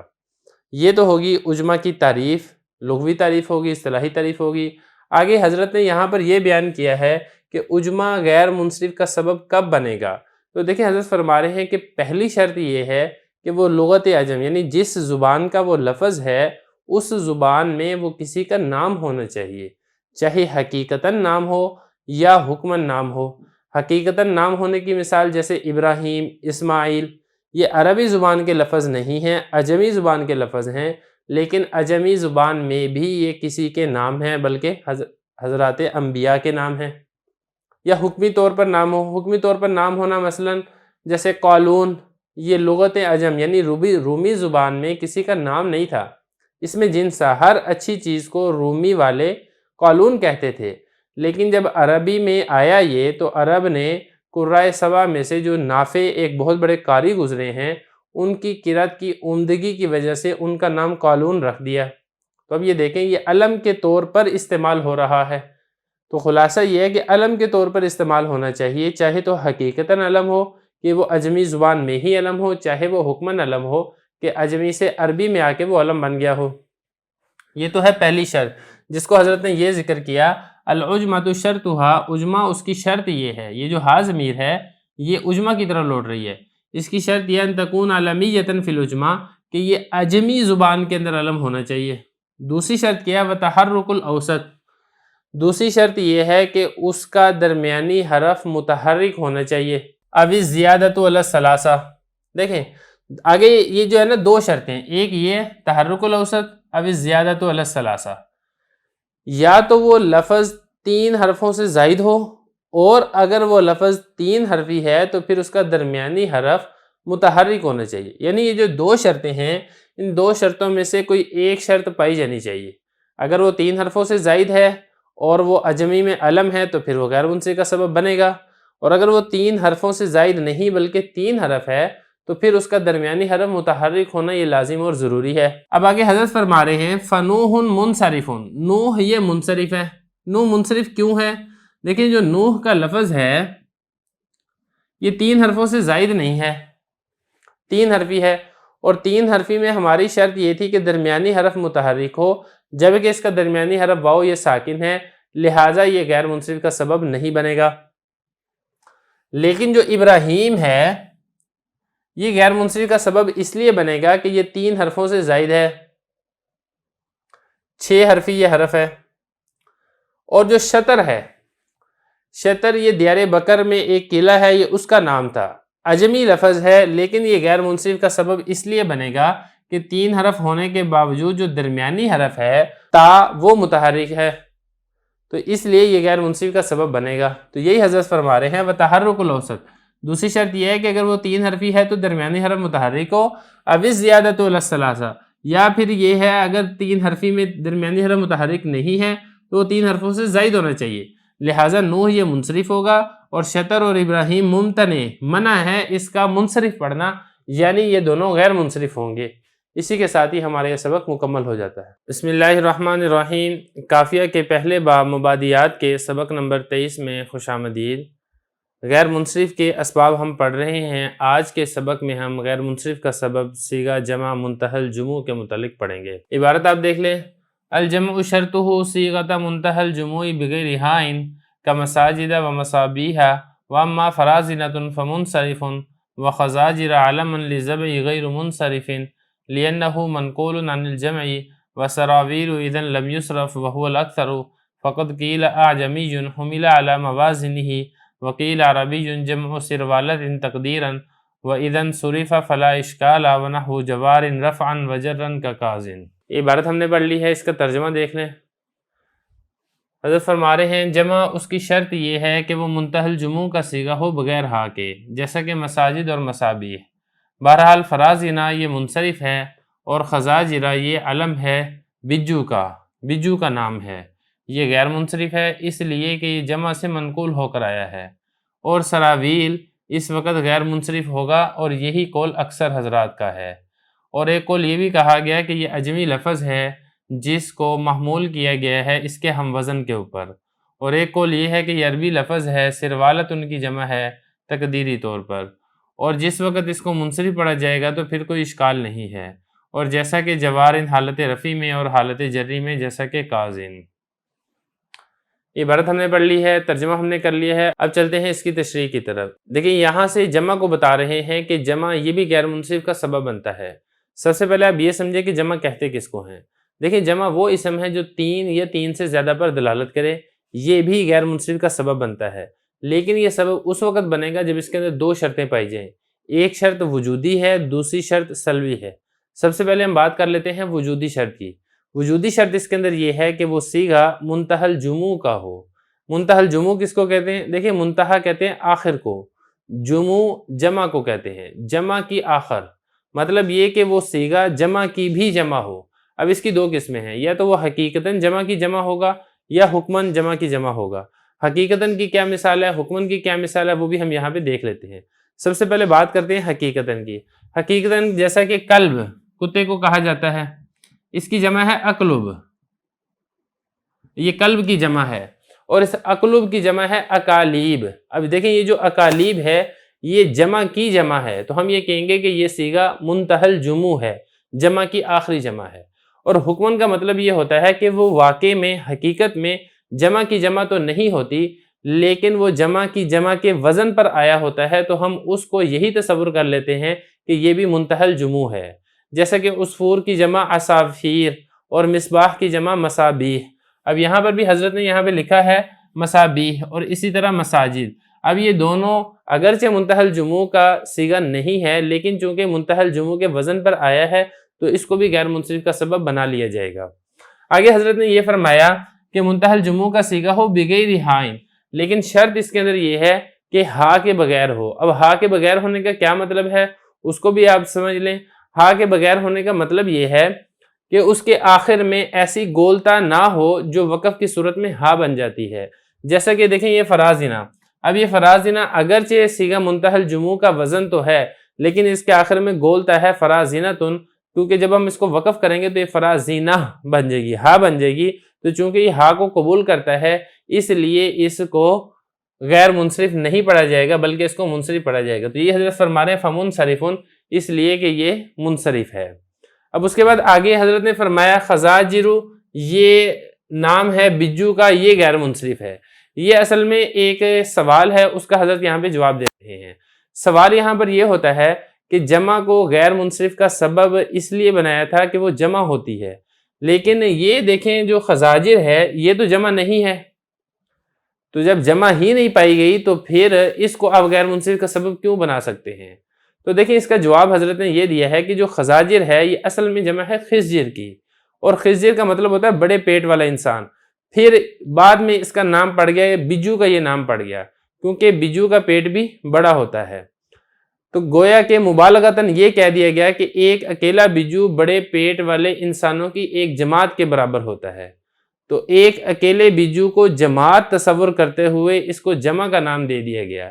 تو اصل کے اعتبار سے یہ جمع ہے کیونکہ یہ پوری جماعت کے لیے استعمال ہوتا ہے، تو اصل کا اعتبار کرتے ہوئے ہم نے یہ کہا کہ یہ غیر منصرف ہے۔ یہ حضرت فرما رہے ہیں کہ خزاجر اگرچہ واحد ہے لیکن جو کہ نام ہے بجو کا، یہ غیر منصرف ہے۔ کیوں؟ لِأَنَّهُ مَنْقُولٌ عَنِ الْجَمْعِ، اس لیے کہ یہ جمع سے نقل ہو کر آیا ہے۔ وہ جمع سے نقل ہو کر کیوں آیا ہے وہ میں آپ کو بات تفصیل سے بتا چکا ہوں۔ وَسَرَاوِيلُ إِذًا لَمْ يُصْرَفْ وَهُوَ الْأَكْثَرُ، دیکھیں یہ ایک سوال ہے، اس کا حضرت جواب دے رہے ہیں۔ سوال یہاں پر یہ ہوتا ہے کہ سراویلو کو غیر منصرف کیوں پڑھا گیا ہے؟ کیونکہ نہ تو یہ فی الحال جمع ہے اور نہ ہی یہ حقیقت کے اندر جمع ہے۔ تو مصنف رحمۃ اللہ علیہ نے اس کے 2 جواب دیے ہیں۔ پہلی بات آپ یہاں پر یہ سمجھے کہ اس میں علماء کا اختلاف ہے، ایک طرف اکثر علماء ہیں، دوسری طرف بعض علماء ہیں۔ اکثر علماء اس کو غیر منصرف پڑھتے ہیں اور بعض علماء اس کو منصرف پڑھتے ہیں۔ پہلے یہاں پر حضرت نے بات کی ہے اکثر علماء کی، دیکھیں فرما رہے ہیں کہ اکثر علماء اس کو غیر منصرف پڑھتے ہیں۔ پھر جو اکثر علماء اس کو غیر منصرف پڑھتے ہیں ان کی پھر آگے 2 گروہ ہو چکے ہیں، ایک گروہ کے نزدیک وجہ کچھ اور ہے، دوسرے گروہ کے نزدیک وجہ کچھ اور ہے۔ جو پہلا گروہ ہے وہ یہ کہتے ہیں کہ یہ جو سراویل ہے یہ عجمی لفظ ہے، یہ عربی لفظ ہے ہی نہیں، لیکن اس کے ہم وزن جو عربی الفاظ ہیں وہ سارے غیر منصرف ہیں، تو چونکہ اس کے ہم وزن عربی الفاظ غیر منصرف ہیں تو ہم نے اس عجمی لفظ کو بھی اپنے ہم وزنوں کے اوپر قیاس کرتے ہوئے اس کو بھی ہم نے غیر منصرف قرار دے دیا ہے۔ ایک طرح کا فریق یہ والی بات کرتا ہے، جبکہ جو دوسرا فریق ہے وہ یہ والی بات کرتا ہے کہ دیکھیں نہیں، یہ ایسی بات نہیں ہے کہ عجمی لفظ نہیں ہے، بلکہ یہ عربی لفظ ہی ہے۔ جب یہ عربی لفظ ہے تو ہم نے تلاش اور جستجو کی کہ اس کا واحد کیا ہے، ہماری تلاش اور جستجو کے بعد بھی ہمیں اس کا واحد نہیں مل سکا، تو ہم نے خود ہی اپنی طرف سے ایک تصور کر لیا کہ اس کا واحد سروالتن ہے، اس کا واحد سروالتن ہے اور یہ اس کی جمع ہے سراویل۔ تو چونکہ ہم نے ایک تصور کر لیا کہ اس کا واحد بھی موجود ہے اور اس کی یہ جمع ہے جو کہ جمع منتہی الجموع کے وزن کے اوپر ہے، اس لیے اس کو ہم نے غیر منصرف پڑھ دیا ہے۔ یہ اکثر حضرات یہ والی بات کرتے ہیں، جبکہ جو بعض حضرات ہیں وہ کہتے ہیں کہ یہ چونکہ جمع کا صیغہ ہے ہی نہیں ہے، جب یہ جمع کا صیغہ ہے ہی نہیں ہے تو اس کو غیر منصرف نہیں پڑھا جائے گا، بلکہ اس کو منصرف پڑھنا ہی ضروری ہوگا۔ یہی حضرت فرما رہے ہیں سرابیل اذن لم یصرف، سرابیل کو اس وقت منصرف نہیں پڑھا گیا، مطلب اس کو غیر منصرف پڑھا گیا، وہو الاکثر، یہی اکثر علماء کا فرمان ہے۔ اب یہ جو اکثر علماء کی آگے حضرت وضاحت کر رہے ہیں، اکثر علماء میں سے بعض تو یہ کہتے ہیں فقط قیل، ایک قول تو یہ کہا گیا اعجمی جن، کہ یہ جو لفظ ہے سراویل یہ عجمی ہے، حمل علی موازنہ، اس کو محمول کیا گیا ہے علی موازنہ، اس کے ہم وزن الفاظ پر، اس کے ہم وزن جو عربی الفاظ ہیں چونکہ وہ غیر منصرف بنتے ہیں، جمع منتہی الجموع کے صیغہ بنتے ہیں، اس لیے ہم نے اس کو بھی اسی پر قیاس کرتے ہوئے غیر منصرف بنا دیا ہے۔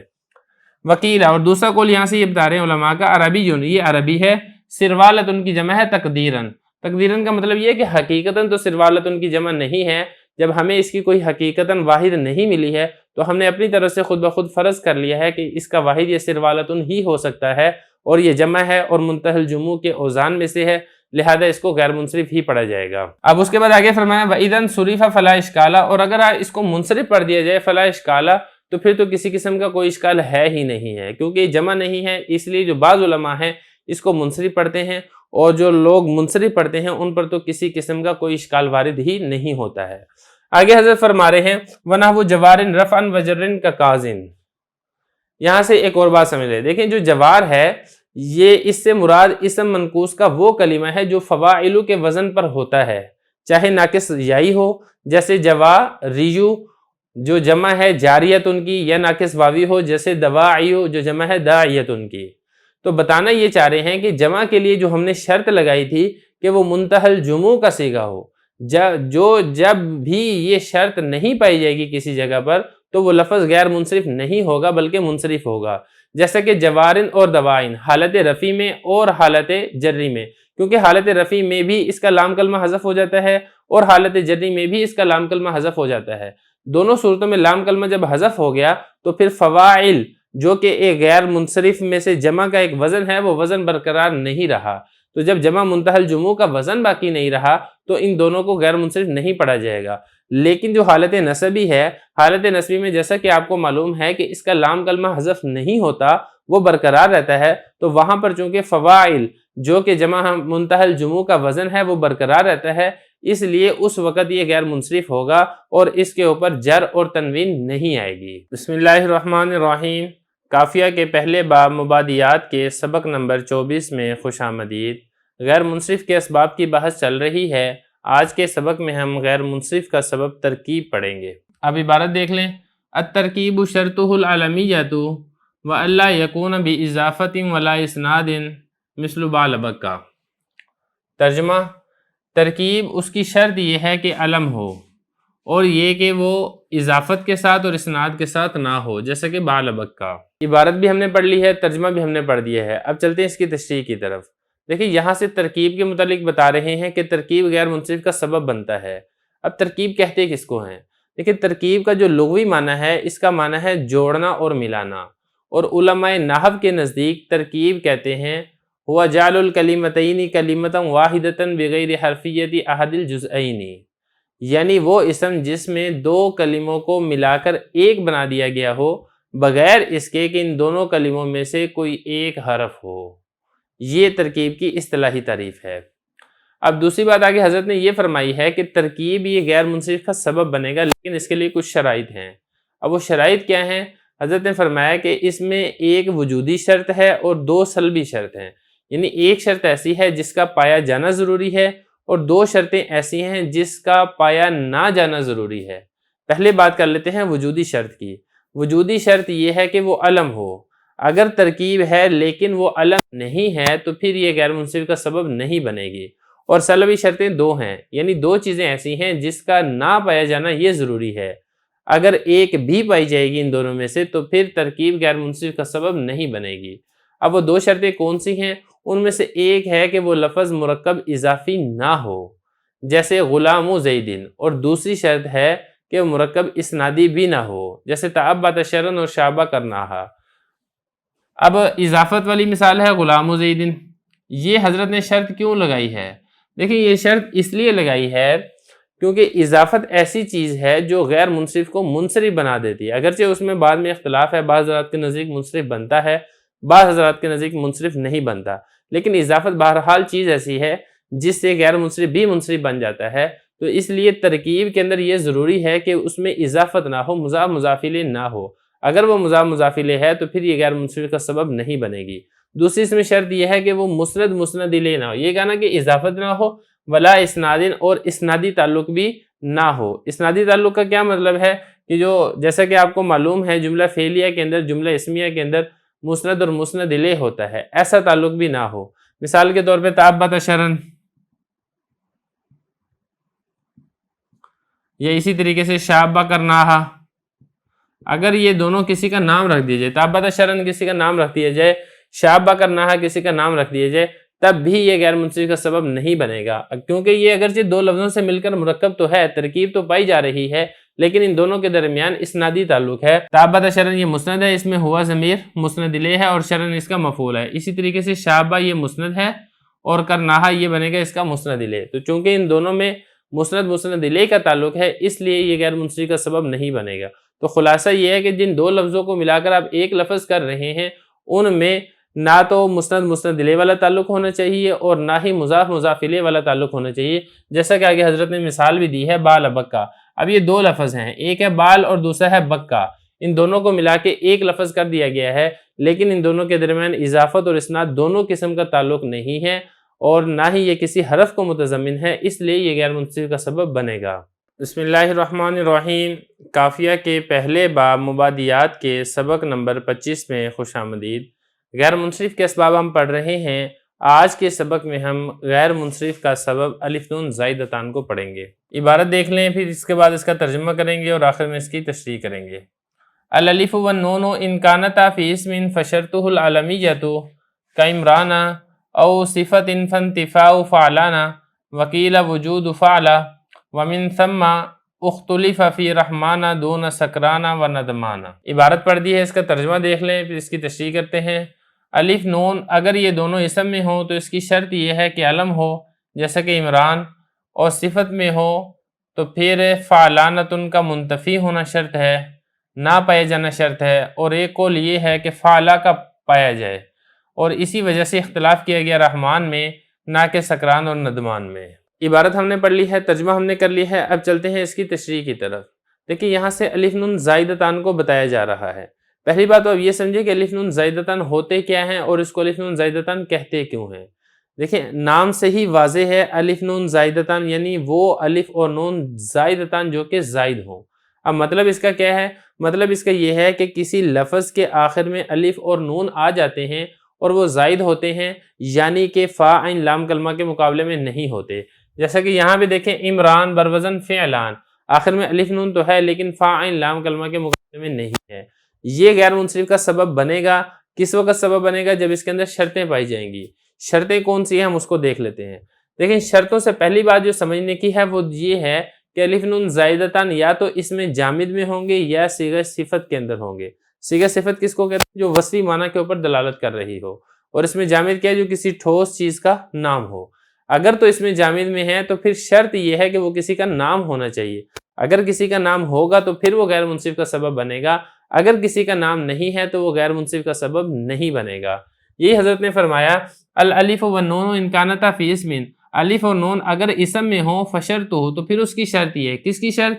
یہ جو ہو ضمیر ہے، یہ ہو ضمیر لوٹ رہی ہے اس الف نون کی طرف، شرط یہ العلمیت، علم ہونا چاہیے، جیسا کہ عمران۔ اب عمران اس میں جامد ہے، لیکن چونکہ یہ ایک مخصوص ذات کا نام ہے اس لیے علمیت پائی جانے کی وجہ سے یہ غیر منصرف کا سبب بنے گا۔ او صفتین، یعنی اگر الف نون زائدتان اس میں جامد میں نہیں ہے، صیغہ صفت میں ہے، تو پھر کیا شرط ہے؟ تو اس میں دیکھیں اس میں اختلاف ہے، ایک طرف اکثر علماء ہیں، دوسری طرف بعض علماء ہیں۔ پہلے بات کر لیتے ہیں اکثر علماء کی۔ اکثر علماء کہتے ہیں کہ اگر صیغہ صفت کے آخر میں الف نون زائدتان آ رہے ہیں تو اس کے لیے شرط یہ ہے کہ اس کی جو مؤنث ہے وہ فعلانتن کے وزن پر نہ ہو۔ اگر اس کی مؤنث فعلانتن کے وزن پر آئے گی تو وہ غیر منصرف کا سبب نہیں بنے گا، جیسا کہ خصمانن ہے مثال کے طور پہ، خصمانن بروزن فعلانن۔ اب اس کے دیکھیں آخر میں الف نون زائدتان ہے کیونکہ فاعل لام کلمہ کے مقابلے میں نہیں آ رہے، لیکن اس کی جو مؤنث ہے وہ خصمانتن فعلانتن کے وزن پر آتی ہے، اس لیے خصمانن یہ غیر منصرف نہیں ہوگا، الف نون زائدتان غیر منصرف کا سبب نہیں بنیں گے۔ جبکہ بعض علماء کیا کہتے ہیں؟ بعض علماء یہ کہتے ہیں کہ فعلانتن کا وزن نہ ہو، اس کے ساتھ ساتھ فعلا کا وزن ہونا بھی ضروری ہے۔ تو دو چیزیں ہیں کہ اس کی جو مؤنث ہے وہ فعلانتن کے وزن پر نہیں آنی چاہیے، نمبر ایک، نمبر دو اس کی مؤنث فعلا کے وزن پر بھی ہونی چاہیے۔ تو گویا کہ دوسرے لفظوں میں انتفاع فعلانتن کے ساتھ وجود فعلا کا ہونا یہ بھی ضروری ہے۔ تو یہ حضرت فرما رہے ہیں او صفتن، یعنی ان کانتا فی اسم او صفتن، یہ جو فی صفتن ہے اس کا تعلق اس کے ساتھ ہے، ان کانتا فی صفتن، اگر الف نون زائدتان صیغہ صفت میں ہیں، فانتفاع فعلانا، تو پھر شرط یہ ہے کہ فعلانتن منتفی ہونا چاہیے۔ منتفی کا مطلب، انتفاع کا مطلب ہے نہیں ہونا چاہیے۔ وکیلا وجود فعلا، اور ایک قول یہ بھی ہے کہ فعلا کا پایا جانا یہ ضروری ہے۔ اچھا، یہاں پر ایک بات آپ یہ بھی سمجھیں کہ صاحب کتاب علامہ ابن حاجب رحمۃ اللہ علیہ کے نزدیک یہ جو دوسرا قول ہے وجود فعلا والا، حضرت کے نزدیک یہ راجح نہیں ہے، کیونکہ حضرت کے نزدیک یہ قول کمزور ہے، اسی لیے حضرت نے کیلا کہہ کے اس قول کی طرف اشارہ کیا کہ یہ والا قول درست نہیں ہے۔ وجہ کیوں ہے؟ کیونکہ آپ کو ایسے بھی ملیں گے کہ جہاں پر فعلا کا وزن پایا جا رہا ہے مؤنث میں، لیکن اس کے باوجود وہ غیر منصرف نہیں ہے اس کا مذکر، بلکہ وہ منصرف ہے۔ مثال کے طور پر غضبانن، اس کی جو مؤنث ہے وہ غضبا، فعلا کے وزن پر آ رہی ہے، لیکن اس کے باوجود غضبانن یہ غیر منصرف نہیں بلکہ منصرف ہے۔ تو یہاں تک ہوگی بات کہ اکثر علماء کے نزدیک فعلانتن کا وزن نہیں پایا جا رہا تو وہ غیر منصرف بن جائے گا، جبکہ بعض علماء کہتے ہیں کہ اس کے ساتھ ساتھ فعلا کا پایا جانا بھی ضروری ہے۔ ومن ثم اختلف فی رحمان دون سکران، اب چونکہ علماء کا اختلاف ہے، اسی اختلاف کی وجہ سے رحمان کے بارے میں بھی اختلاف ہو گیا ہے۔ اب رحمان کے بارے میں اختلاف کیسے ہو گیا؟ دیکھیں، رحمان اللہ تعالیٰ کی صفت ہے، تو اس صیغہ صفت ہے، لیکن اس کا جو مؤنث ہے وہ فعلانتن کے وزن پر نہیں آتا، بلکہ اللہ تعالیٰ کی کوئی مؤنث ہی نہیں ہے، تو اس کی مؤنث فعلانتن کے وزن پر نہیں آتی۔ تو جو حضرات یہ کہتے ہیں کہ انتفاع فعلانہ یہ کافی ہے، تو ان کے نزدیک جو رحمان ہے یہ غیر منصرف ہوگا، لیکن جو حضرات یہ کہتے ہیں کہ اس کی مؤنث فعلا کے وزن پر آنی چاہیے، ان کے نزدیک چونکہ رحمان کی مؤنث فعلا کے وزن پر نہیں آتی، اس لیے رحمان کو منصرف پڑھا جائے گا، غیر منصرف نہیں پڑھا جائے گا۔ فعلا کے وزن پر کیا آنی ہے؟ اس کی تو مؤنث سرے سے آتی ہی نہیں ہے، تو اسی لیے جو اختلاف اوپر تھا فعلانتن کے نہ ہونے اور فعلا کے ہونے میں، اس اختلاف کا ثمرہ رحمان میں نظر آئے گا کہ اکثر علماء کے نزدیک رحمان غیر منصرف ہوگا، لیکن بعض علماء کے نزدیک یہ منصرف ہوگا۔ البتہ جو دوسری مثال ہے سکران، یہ بالاتفاق غیر منصرف ہے، اس لیے کہ جو اس کی مؤنث ہے وہ سکرا بروزن فعلا آتی ہے۔ تو جو علماء کہتے ہیں کہ فعلانتن کا وزن نہ ہو مؤنث میں، تو اس کی مؤنث فعلانتن کے وزن پر نہیں آتی ہے، ان کے نزدیک بھی یہ غیر منصرف ہے۔ جو علماء کہتے ہیں کہ فعلا پر اس کی مؤنث آنی چاہیے، تو اس کی مؤنث چونکہ فعلا کے وزن پر آتی ہے، اس لیے ان کے نزدیک بھی یہ غیر منصرف ہے۔ اور اسی طریقے سے ندمان، اس میں بھی بالکل یہی بات ہے کہ اگر اس کو صیغہ صفت مشبہ کا بنایا جائے، ندیم ان کی جمع بنایا جائے، تو اس کی جو مؤنث ہے وہ ندمہ آتی ہے، اس کی مؤنث ندمہ بروزن فعلا آتی ہے، تو لہذا جو بعض علماء ہیں ان کے نزدیک بھی یہ غیر منصرف ہے، اور اکثر علماء کے نزدیک چونکہ اس کی مؤنث فعلانتن کے وزن پر نہیں آ رہی ہے، اس لیے ان کے نزدیک بھی یہ غیر منصرف ہے۔ بسم اللہ الرحمن الرحیم۔ کافیہ کے پہلے باب مبادیات کے سبق نمبر 26 میں خوش آمدید۔ آج کے سبق میں ہم غیر منصرف کا آخری سبب وزن فعل کو پڑھیں گے۔ عبارت دیکھ لیں، وزن الفعل شرطہ ان یختص بہ کشمر وضرب او یکون فی اولہ زیادۃ کزیادتہ غیر قابل للتائی ومن ثم امتنع احمر وانصرف یعمل۔ عبارت پڑھ لی ہے، اب آپ اس کا ترجمہ دیکھ لیں، پھر اس کی تشریح کریں گے۔ وزن فعل کی شرط یہ ہے کہ وہ وزن فعل کے ساتھ خاص ہو، جیسے کہ شمر اور ضربہ، یا اس کے شروع میں کوئی حرف زائد ہو، جیسا کہ ایسا حرف زائد ہونا جو کہ تا کو قبول نہ کرنے والا ہو، اور اسی وجہ سے غیر منصرف پڑھا گیا ہے احمر اور منصرف پڑھا گیا ہے یعملون۔ عبارت ہم نے پڑھ دی ہے، ترجمہ ہم نے کر دیا ہے، اب چلتے ہیں اس کی تشریح کی طرف۔ دیکھیں یہاں سے غیر منصرف کا سبب وزن فعل بیان کیا جا رہا ہے۔ اب وزن فعل کی تعریف کیا ہے؟ وزن فعل کی آپ تعریف دیکھیں، کون الاسم علی وزن یعد من اوزان الفعل، یعنی اسم کا ایسے وزن پر آنا جس کا شمار فعل کے اوزان میں سے ہوتا ہو۔ اب فعل کے مشہور اوزان کون سے ہیں؟ ان میں سے ایک تو ہے شمرہ، دوسرا ہے ضربہ، تیسرا ہے احمد، چوتھا ہے یزید، پانچواں ہے یشکر، چھٹا ہے تغلب اور ساتواں ہے تدمر۔ یہ 7 فعل کے مشہور اوزان ہیں۔ اگر کوئی لفظ ان اوزان میں سے کسی ایک وزن پر آ جائے تو ہم یہ کہیں گے کہ یہ لفظ فعل کے وزن پر آیا ہے اور یہ غیر منصرف کا سبب بنے گا۔ لیکن ایک چیز کا آپ خیال رکھیں کہ صرف اتنا کافی نہیں ہے کہ فعل کے وزن پر آ جائے، بلکہ اس کے لیے کچھ اور شرطیں بھی ہیں۔ اب وہ شرطیں کون سی ہیں، ہم ایک ایک کر کے اس کو ڈسکس کر لیتے ہیں۔ دیکھیں اس میں سے جو پہلی شرط ہے وہ یہ ہے کہ وہ وزن فعل کے ساتھ خاص ہو، یعنی اصل وضع کے اعتبار سے وہ وزن فعل کا ہو اور اسم کا وہ وزن نہ ہو، اور اگر اسم میں استعمال ہوتا بھی ہو تو فعل سے نقل کر کے اسم کے اندر استعمال ہوتا ہو، جیسا کہ شمرہ۔ اب یہ باب تفعیل سے ماضی معلوم کا پہلا صیغہ ہے جو وزن فعل کے ساتھ خاص ہے۔ اس کا معنی ہوتا ہے دامن کا اٹھانا، پھر بعد میں یہ نقل کر کے حجاج بن یوسف کے گھوڑے کا نام رکھ دیا گیا اور اسی کے نام سے یہ مشہور ہو گیا۔ لیکن چونکہ یہ وزن اصل کے اعتبار سے فعل کے ساتھ خاص ہے، اس لیے غیر منصرف کا سبب ہے۔ یا اسی طرح ضربہ، فعل ماضی مجہول کا جو پہلا صیغہ ہے، یہ بھی وزن فعل کے ساتھ خاص ہے، تو اس لیے یہ بھی غیر منصرف کا سبب بن جائے گا۔ تو یہاں پہ ایک سوال یہ پیدا ہوتا ہے کہ ماضی مجہول کی آپ نے مثال کیوں دیا، ماضی معروف کی مثال دے دیں، ضربہ۔ تو دیکھیں ماضی معلوم کا جو ضربہ وزن ہے یہ فعل کے ساتھ خاص نہیں ہے، یہ اسم کے اندر بھی استعمال ہوتا ہے، جیسے شجر، قلم، تو دیکھیں وہ والا وزن اسم میں بھی استعمال ہوتا ہے، تو ہماری شرط اس میں نہیں پائی جا رہی کہ وہ وزن فعل کے ساتھ خاص ہو۔ یہی حضرت نے فرمایا وزن الفعل شرطہ ان یختص بھی، اس کی شرط یہ ہے کہ وہ وزن فعل کے ساتھ خاص ہو، جیسا کہ شمرہ اور ضربہ۔ او یکون، یہاں سے دوسری بات بیان کی جا رہی ہے۔ دوسری بات حضرت نے یہ فرمائی ہے کہ اگر وہ اسم ایسے وزن پر ہے جو فعل کے ساتھ خاص نہیں ہے بلکہ فعل کے علاوہ اسم میں بھی استعمال ہوتا ہے، تو پھر اس کی شرط یہ ہے کہ اس کے شروع میں حروف عطین میں سے کسی ایک حرف کا ہونا ضروری ہے۔ حروف عطین یعنی فعل مضارع کے شروع میں جو حرف ہوتے ہیں، حمزہ، تا یا نون، اور دوسرا یہ کہ وہ تائے تانیث کو قبول نہ کرتا ہو۔ یہ حضرت نے فرمایا او یکون فی اولہ زیادۃ، یا پھر یہ ہے کہ اس کے شروع کے اندر زیادتی ہو، اضافہ ہو۔ اگر تو اس کے شروع کے اندر اضافہ ہے، اضافے سے مراد یہاں پہ کون سا اضافہ ہے؟ حروف عطین کا اضافہ ہے۔ آگے حضرت نے فرمایا کہ زیادتی غیر قابل للتائی، لیکن وہ اضافہ ایسا ہونا چاہیے جو تائے تانیث کو قبول نہ کرتا ہو۔ اگر تائے تانیث کو قبول کرتا ہے تو پھر بھی وہ غیر منصرف کا سبب نہیں بنے گا۔ اب تائے تانیث کو قبول کرنے کا کیا مطلب ہے؟ مطلب یہ کہ اس کی مونث ایسی نہ ہو جس کے آخر میں گولتا آتی ہو، جیسا کہ یعمل۔ اب یہ جو یعمل ہے، اگرچہ اس کے شروع میں یا آ رہا ہے حروف عطین میں سے، لیکن یہ تائے تانیث کو قبول کرتا ہے کیونکہ اس کی مونث یعملتن آتی ہے، اس وجہ سے یعمل کو غیر منصرف نہیں پڑھا جائے گا بلکہ اس کو منصرف ہی پڑھا جائے گا۔ تو یہ حضرت نے فرمایا کہ زیادتی غیر قابل للتائی، زیادتی ایسی ہونی چاہیے جو تا کو قبول نہ کرتی ہو۔ ومن ثم، اسی وجہ سے امتنع احمر، احمر یہ ممتنع ہے۔ ممتنع کا مطلب اس کو منصرف پڑھنا منع ہے، اس کو غیر منصرف پڑھا جائے گا، اس لیے کہ یہ وزن اگرچہ فعل کے ساتھ خاص نہیں ہے، اسم کا بھی یہ والا وزن آتا ہے، جیسے کہ اسم تفضیل اس وزن کے اوپر آتا ہے، لیکن چونکہ اس کے شروع میں حروف عطین میں سے حمزہ آ رہا ہے اور اس کی جو مونث ہے وہ احمرتن کے ساتھ نہیں آتی ہے، تو اس وجہ سے یہ غیر منصرف کا سبب بنے گا۔ وانصرف یعملن، اور جو یعملن ہے اس کو منصرف پڑھا گیا ہے، اس کو انصرفہ بھی آپ پڑھ سکتے ہیں۔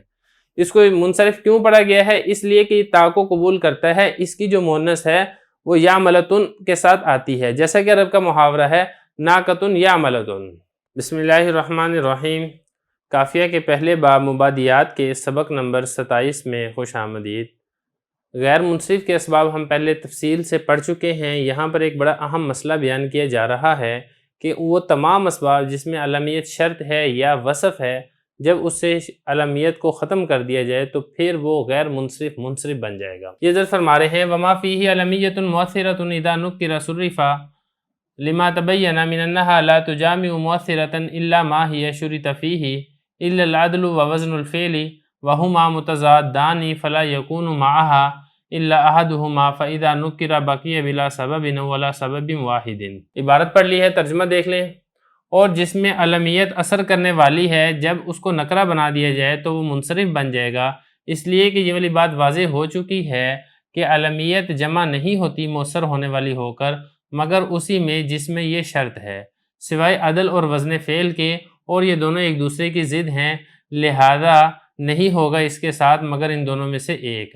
جب اس کو نکرہ بنا دیا جائے گا تو باقی رہ جائے گا بغیر سبب کے یا ایک سبب کے۔ عبارت پڑھ لی ہے، ترجمہ کر دیا ہے، اب چلتے ہیں اس کی تشریح کی طرف۔ دیکھیں حضرت یہاں پہ ایک قاعدہ اور ایک اصول بیان فرما رہے ہیں کہ ہر وہ اسم جس میں علم ہونا غیر منصرف بننے کے لیے مؤثر ہے۔ اب غیر منصرف بننے کے لیے مؤثر ہونے کی دو صورتیں ہو سکتی ہیں، ایک تو یہ کہ علم ہونا شرط ہو، دوسرا یہ کہ شرط نہ ہو لیکن سبب کے طور پر جمع ہو جاتا ہو۔ ان دونوں صورتوں میں جب اس سے علمیت ختم ہو جائے گی تو پھر وہ لفظ غیر منصرف بھی نہیں رہے گا، وہ اسم غیر منصرف بھی نہیں رہے گا۔ پہلی صورت میں تو اس وجہ سے کہ یہاں پر شرط مفقود ہو جائے گی، شرط نہیں پائی جائے گی، اور دوسری وجہ میں اس لیے کہ وہاں پر ایک سبب باقی رہ جائے گا، دوسرا سبب نہیں پایا جائے گا، اور غیر منصرف کے لیے دو اسباب کا ہونا یہ ضروری ہے۔ اب اس کی مزید تفصیل یہاں پر دیکھ لیتے ہیں۔ اب یہ دیکھیں، پہلے آپ اس کی مثال لیں کہ جہاں پر علمیت کا ہونا سبب کے ساتھ شرط ہے، جیسا کہ زینب اور کلثوم، یہ دونوں غیر منصرف ہیں، ایک ان میں تانیث ہے، دوسرا ان میں علمیت ہے، اور وہاں پر ہم یہ بات تفصیل سے پڑھ چکے تھے کہ اگر تانیث سے علمیت کو نکال دیا جائے تو پھر تانیث غیر منصرف کا سبب نہیں باقی رہے گی، کیونکہ یہاں پہ صرف تانیث باقی رہ جائے گی اور اس کی شرط نہیں پائی جائے گی۔ تو جب شرط نہیں پائی گئی تو ہم یہ کہیں گے کہ سبب ہی باقی نہ رہا، کیونکہ تانیث شرط کے ساتھ سبب بنتا ہے، شرط کے بغیر سبب نہیں بنتا، لہذا زینب اور کلثوم جو پہلے غیر منصرف تھے اب وہ منصرف بن جائیں گے۔ تو یہ حضرت فرما رہے ہیں وما فیہ علمیت مؤثرۃ، وہ اسباب جن کے اندر علمیت اثر کرنے والی ہے، اذا نکر صرفا، جب ان کو نکرہ بنا دیا جائے گا تو صرفا وہ منصرف بن جائیں گے، اس لیے کہ یہ والی بات پیچھے واضح ہو چکی ہے کہ یہ جو علمیت ہے یہ جمع نہیں ہوتی مؤثرہ ہونے والی ہو کر، مگر اسی میں جس میں اس کو شرط قرار دیا جاتا ہے۔ یہ چونکہ ایک شرط ہوتی ہے، جب یہ شرط پائی جائے گی علمیت والی شرط تو تبھی وہ سبب غیر منصرف کا سبب بنے گا، جب شرط ہی نہیں پائی جا رہی تو وہ سبب غیر منصرف کا سبب بھی نہیں بنے گا، اس وجہ سے اس کو غیر منصرف بھی نہیں پڑھا جائے گا۔ البتہ دو سبب ایسے ہیں جس میں علمیت کا ہونا شرط نہیں ہے، البتہ جمع ضرور ہو سکتی ہے، یعنی ایک سبب کے طور پر جمع ہو سکتی ہے، شرط کے طور پر جمع ہوتی نہیں ہے۔ اور وہ دو سبب کون سے ہیں؟ ان میں سے ایک ہے عدل، کہ عدل کے ساتھ علمیت جمع ہو جاتی ہے۔ مثال کے طور پر عمر میں ایک تو سبب ہے عدل، دوسرا اس میں سبب ہے علمیت، لیکن ہم یہ نہیں کہیں گے کہ عدل کے لیے علمیت کا ہونا شرط ہے، یہ بات نہیں ہے۔ اور اسی طریقے سے وزن فعل جیسے احمر ہے، احمر ہم کسی آدمی کا نام رکھ دیتے ہیں تو ایک اس میں وزن فعل ہے، فعل کا وزن ہے، دوسرا اس کے اندر علمیت پائی جا رہی ہے، لیکن ایسا نہیں ہے کہ وزن فعل کے لیے علمیت کا ہونا شرط ہی ہو، ایسا نہیں ہے۔ ان دونوں کے اندر جہاں پر بطور سبب کے جمع ہو جاتی ہے، اگر ان دونوں صورتوں میں علمیت کو نکال دیا جائے تو پھر سبب تو باقی رہ جائے گا غیر منصرف کا، لیکن وہ لفظ پھر بھی غیر منصرف نہیں ہوگا۔ اس کی وجہ یہ ہے کہ غیر منصرف کے لیے دو سبب کا ہونا ضروری ہے، یہاں پر ایک سبب باقی رہ جائے گا۔ وَهُمَا مُتَضَادَّانِ فَلَا يَكُونُ مَعَهَا إِلَّا أَحَدُهُمَا، یہ یہاں سے ایک اعتراض اور اس کا جواب دیا جا رہا ہے۔ اعتراض یہاں پر یہ ہوتا ہے کہ آپ نے یہ کہا کہ عدل اور وزن فعل میں اگر علمیت کو نکال دیا جائے تو پھر بھی یہ لفظ غیر منصرف نہیں ہوگا، کیونکہ ایک سبب باقی رہ جائے گا۔ تو آپ ایسا کر لیں کہ ایک لفظ ایسا ہو جو عدل بھی ہو اور وزن فعل بھی ہو، یہ دونوں جمع ہو جائیں، علمیت اس میں سے اگر نکل بھی جائے تب بھی دو سبب باقی رہ جائیں گے تو یہ غیر منصرف بن جائے گا لفظ۔ تو حضرت یہاں پر یہ فرما رہے ہیں کہ ایسا نہیں ہو سکتا، عدل اور وزن فعل دونوں بیک وقت جمع نہیں ہو سکتے۔ کیوں نہیں جمع ہو سکتے؟ وہ آگے حضرت نے فرمایا وَهُمَا مُتَضَادَانِ، وجہ یہ ہے کہ یہ دونوں ایک دوسرے کی ضد ہیں۔ اب یہ دونوں ایک دوسرے کی ضد کیسے ہیں اس کو ذرا سمجھ لیں. دیکھیں جو عدل ہے، عدل کے 6 وزن ہیں جو کہ مشہور ہیں، اور وہ 6 وزن کون سے ہیں؟ ان میں سے ایک وزن ہے فعلی بروزن امسی، دوسرا وزن ہے فعالو بروزن سحرو، تیسرا وزن ہے فعالو بروزن سلاسو، چوتھا وزن ہے فعالو بروزن عمرو، پانچواں وزن ہے مفعل بروزن مسلس، اور چھٹا وزن ہے فعالی بروزن نزالی. یہ 6 وزن ہیں عدل کے. اس کے علاوہ عدل کسی اور وزن کے اوپر نہیں آتا، اور یہ 6 کے 6 وزن عدل کے ساتھ ہی خاص ہیں. اس کے علاوہ جو فعل کے جتنے بھی اوزان ہیں وہ سارے کے سارے قیاسی ہیں. فعل کے یہ والے وزن نہیں ہیں اور عدل کے فعل والے وزن نہیں ہیں. جو لفظ فعل کے وزن پر ہوگا وہ عدل کے وزن پر نہیں ہوگا، جو عدل کے وزن پر ہوگا وہ فعل کے وزن پر نہیں ہوگا. تو یہ دونوں ایک دوسرے کی ضد ہیں. جب دونوں ایک دوسرے کی ضد ہیں تو بیک وقت دونوں جمع نہیں ہو سکتے. ایک وقت میں ان دونوں میں سے ایک ہی پایا جائے گا. جب ایک وقت میں ان دونوں میں سے ایک ہی پایا جائے گا تو پھر ایک ہی سبب پایا جائے گا، اور غیر منصرف کے لیے 2 سببوں کا ہونا یہ ضروری ہے. اس وجہ سے وہ لفظ غیر منصرف نہیں بنے گا. یہ حضرت فرما رہے ہیں وہما متضادانی، اور یہ دونوں ایک دوسرے کی ضد ہیں. کون سے دونوں؟ ان میں سے ایک عدل ہے اور دوسرا اس میں سے وزن فعل ہے. فلا یکون معہا، نہیں ہوگا اس کے ساتھ الا احدہما، مگر ایک ہی. غیر منصرف کا جو ایک ہی سبب پایا جائے گا یا تو وزن فعل پایا جائے گا یا پھر ان دونوں میں سے اس میں سے ایک عدل پایا جائے گا. فَإِذَا نُكِرَ، جب اس کو نکرہ بنا دیا جائے گا، باقی بلا سبب او علی سبب واحد، یا تو وہ لفظ بغیر سبب کے رہ جائے گا. یہ رہ جائے گا ان صورتوں میں جن کے اندر لفظ کا سبب بننے کے لیے علمیت کا ہونا شرط ہے. جب آپ علمیت کو نکال دیں گے تو پھر وہ لفظ سبب ہی باقی نہیں رہے گا، یا پھر سبب تو باقی رہے گا لیکن ایک سبب باقی رہ جائے گا. اور یہ 2 چیزوں میں ہے، ایک ان میں سے عدل ہے، دوسرا ان میں سے وزن فعل ہے. کیونکہ جب آپ اس سے علمیت نکال دیں گے تو پھر عدل ایک سبب رہ جائے گا، دوسرا سبب نہیں ہے، لہذا یہ غیر منصرف نہیں ہوگا. اور اسی طریقے سے اگر وزن فعل ہے، اس میں سے اگر آپ علمیت نکال دیں گے تو پھر ایک سبب وزن فعل تو باقی رہ جائے گا، دوسرا سبب نہیں ہوگا، جس کی وجہ سے وہ لفظ غیر منصرف بھی نہیں ہوگا. بسم اللہ الرحمن الرحیم. قافیہ کے پہلے باب مبادیات کے سبق نمبر 28 میں خوش آمدید.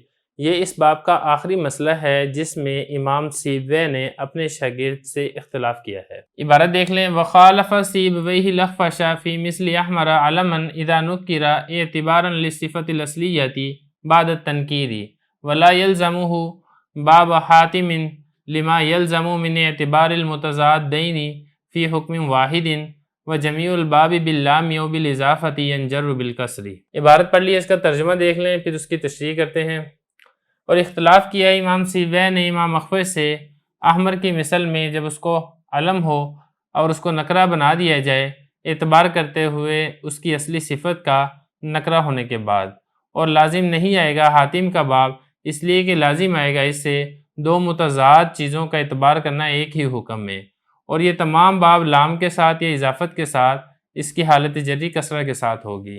عبارت ہم نے پڑھ لی ہے، ترجمہ ہم نے کر لیا ہے. اب چلتے ہیں اس کی تشریح کی طرف. دیکھیں اس سے پہلے جو گزشتہ سبق کے اندر ہم نے مسئلہ پڑھا تھا ما فیہ علمیۃ مؤثرۃ اذا نکر صرفا، کہ وہ تمام اسباب جن کے اندر علمیت شرط ہوتی ہے جب وہ نکرہ بن جائیں گے تو پھر وہ منصرف بن جائیں گے. یہ جو قاعدہ اور کلیہ تھا جو ہم نے گزشتہ سبق میں پڑھا تھا، یہ جمہور نحویوں کے ہاں متفق قاعدہ ہے. لیکن علامہ ابن حاجر رحمۃ اللہ علیہ یہ فرماتے ہیں خالف سیبویہ الاخفش، یہاں پر تھوڑا سا اختلاف ہے کہ اس ایک صورت میں امام سیبویہ نے جمہور کے ساتھ مخالفت کی ہے. ایک طرف امام سیبویہ ہے تو دوسری طرف امام اخفش نے جمہور کی ترجمانی کی ہے. اب پہلی بات تو یہ سمجھے کہ امام اخفش کون ہے اور امام سیبویہ کون ہے. امام سیبویہ نحو کے بہت بڑے امام ہیں اور امام اخفش رحمۃ اللہ علیہ یہ اسی امام سیبویہ رحمۃ اللہ علیہ کے شاگرد ہیں. لیکن اس خاص مسئلے کے اندر جو استاد ہے وہ اپنے شاگرد سے مخالفت کر رہا ہے. شاگرد کا ووٹ جمہور نحویوں کی طرف ہے کہ جب وہ تمام اسباب جن کے اندر علمیت شرط ہے اگر اس سے علمیت کو ختم کر دیا جائے گا تو وہ پھر غیر منصرف کا سبب باقی نہیں رہے گا. لیکن امام سیبویہ رحمۃ اللہ علیہ اختلاف کرتے ہیں فی مثل احمر، احمر کی مثل میں. اب احمر کی مثل میں آپ یہ دیکھیں کہ احمر کے اندر 2 سبب ہیں، ایک تو اس کے اندر وزن فعل ہے اور دوسرا اس کے اندر علمیت ہے. حضرت امام سیبویہ رحمۃ اللہ علیہ یہ فرماتے ہیں کہ اگر اس سے علمیت کو ختم کر دیا جائے تو پھر بھی یہ لفظ غیر منصرف ہوگا. یہ لفظ غیر منصرف کیوں ہوگا، اس کی کیا وجہ ہے؟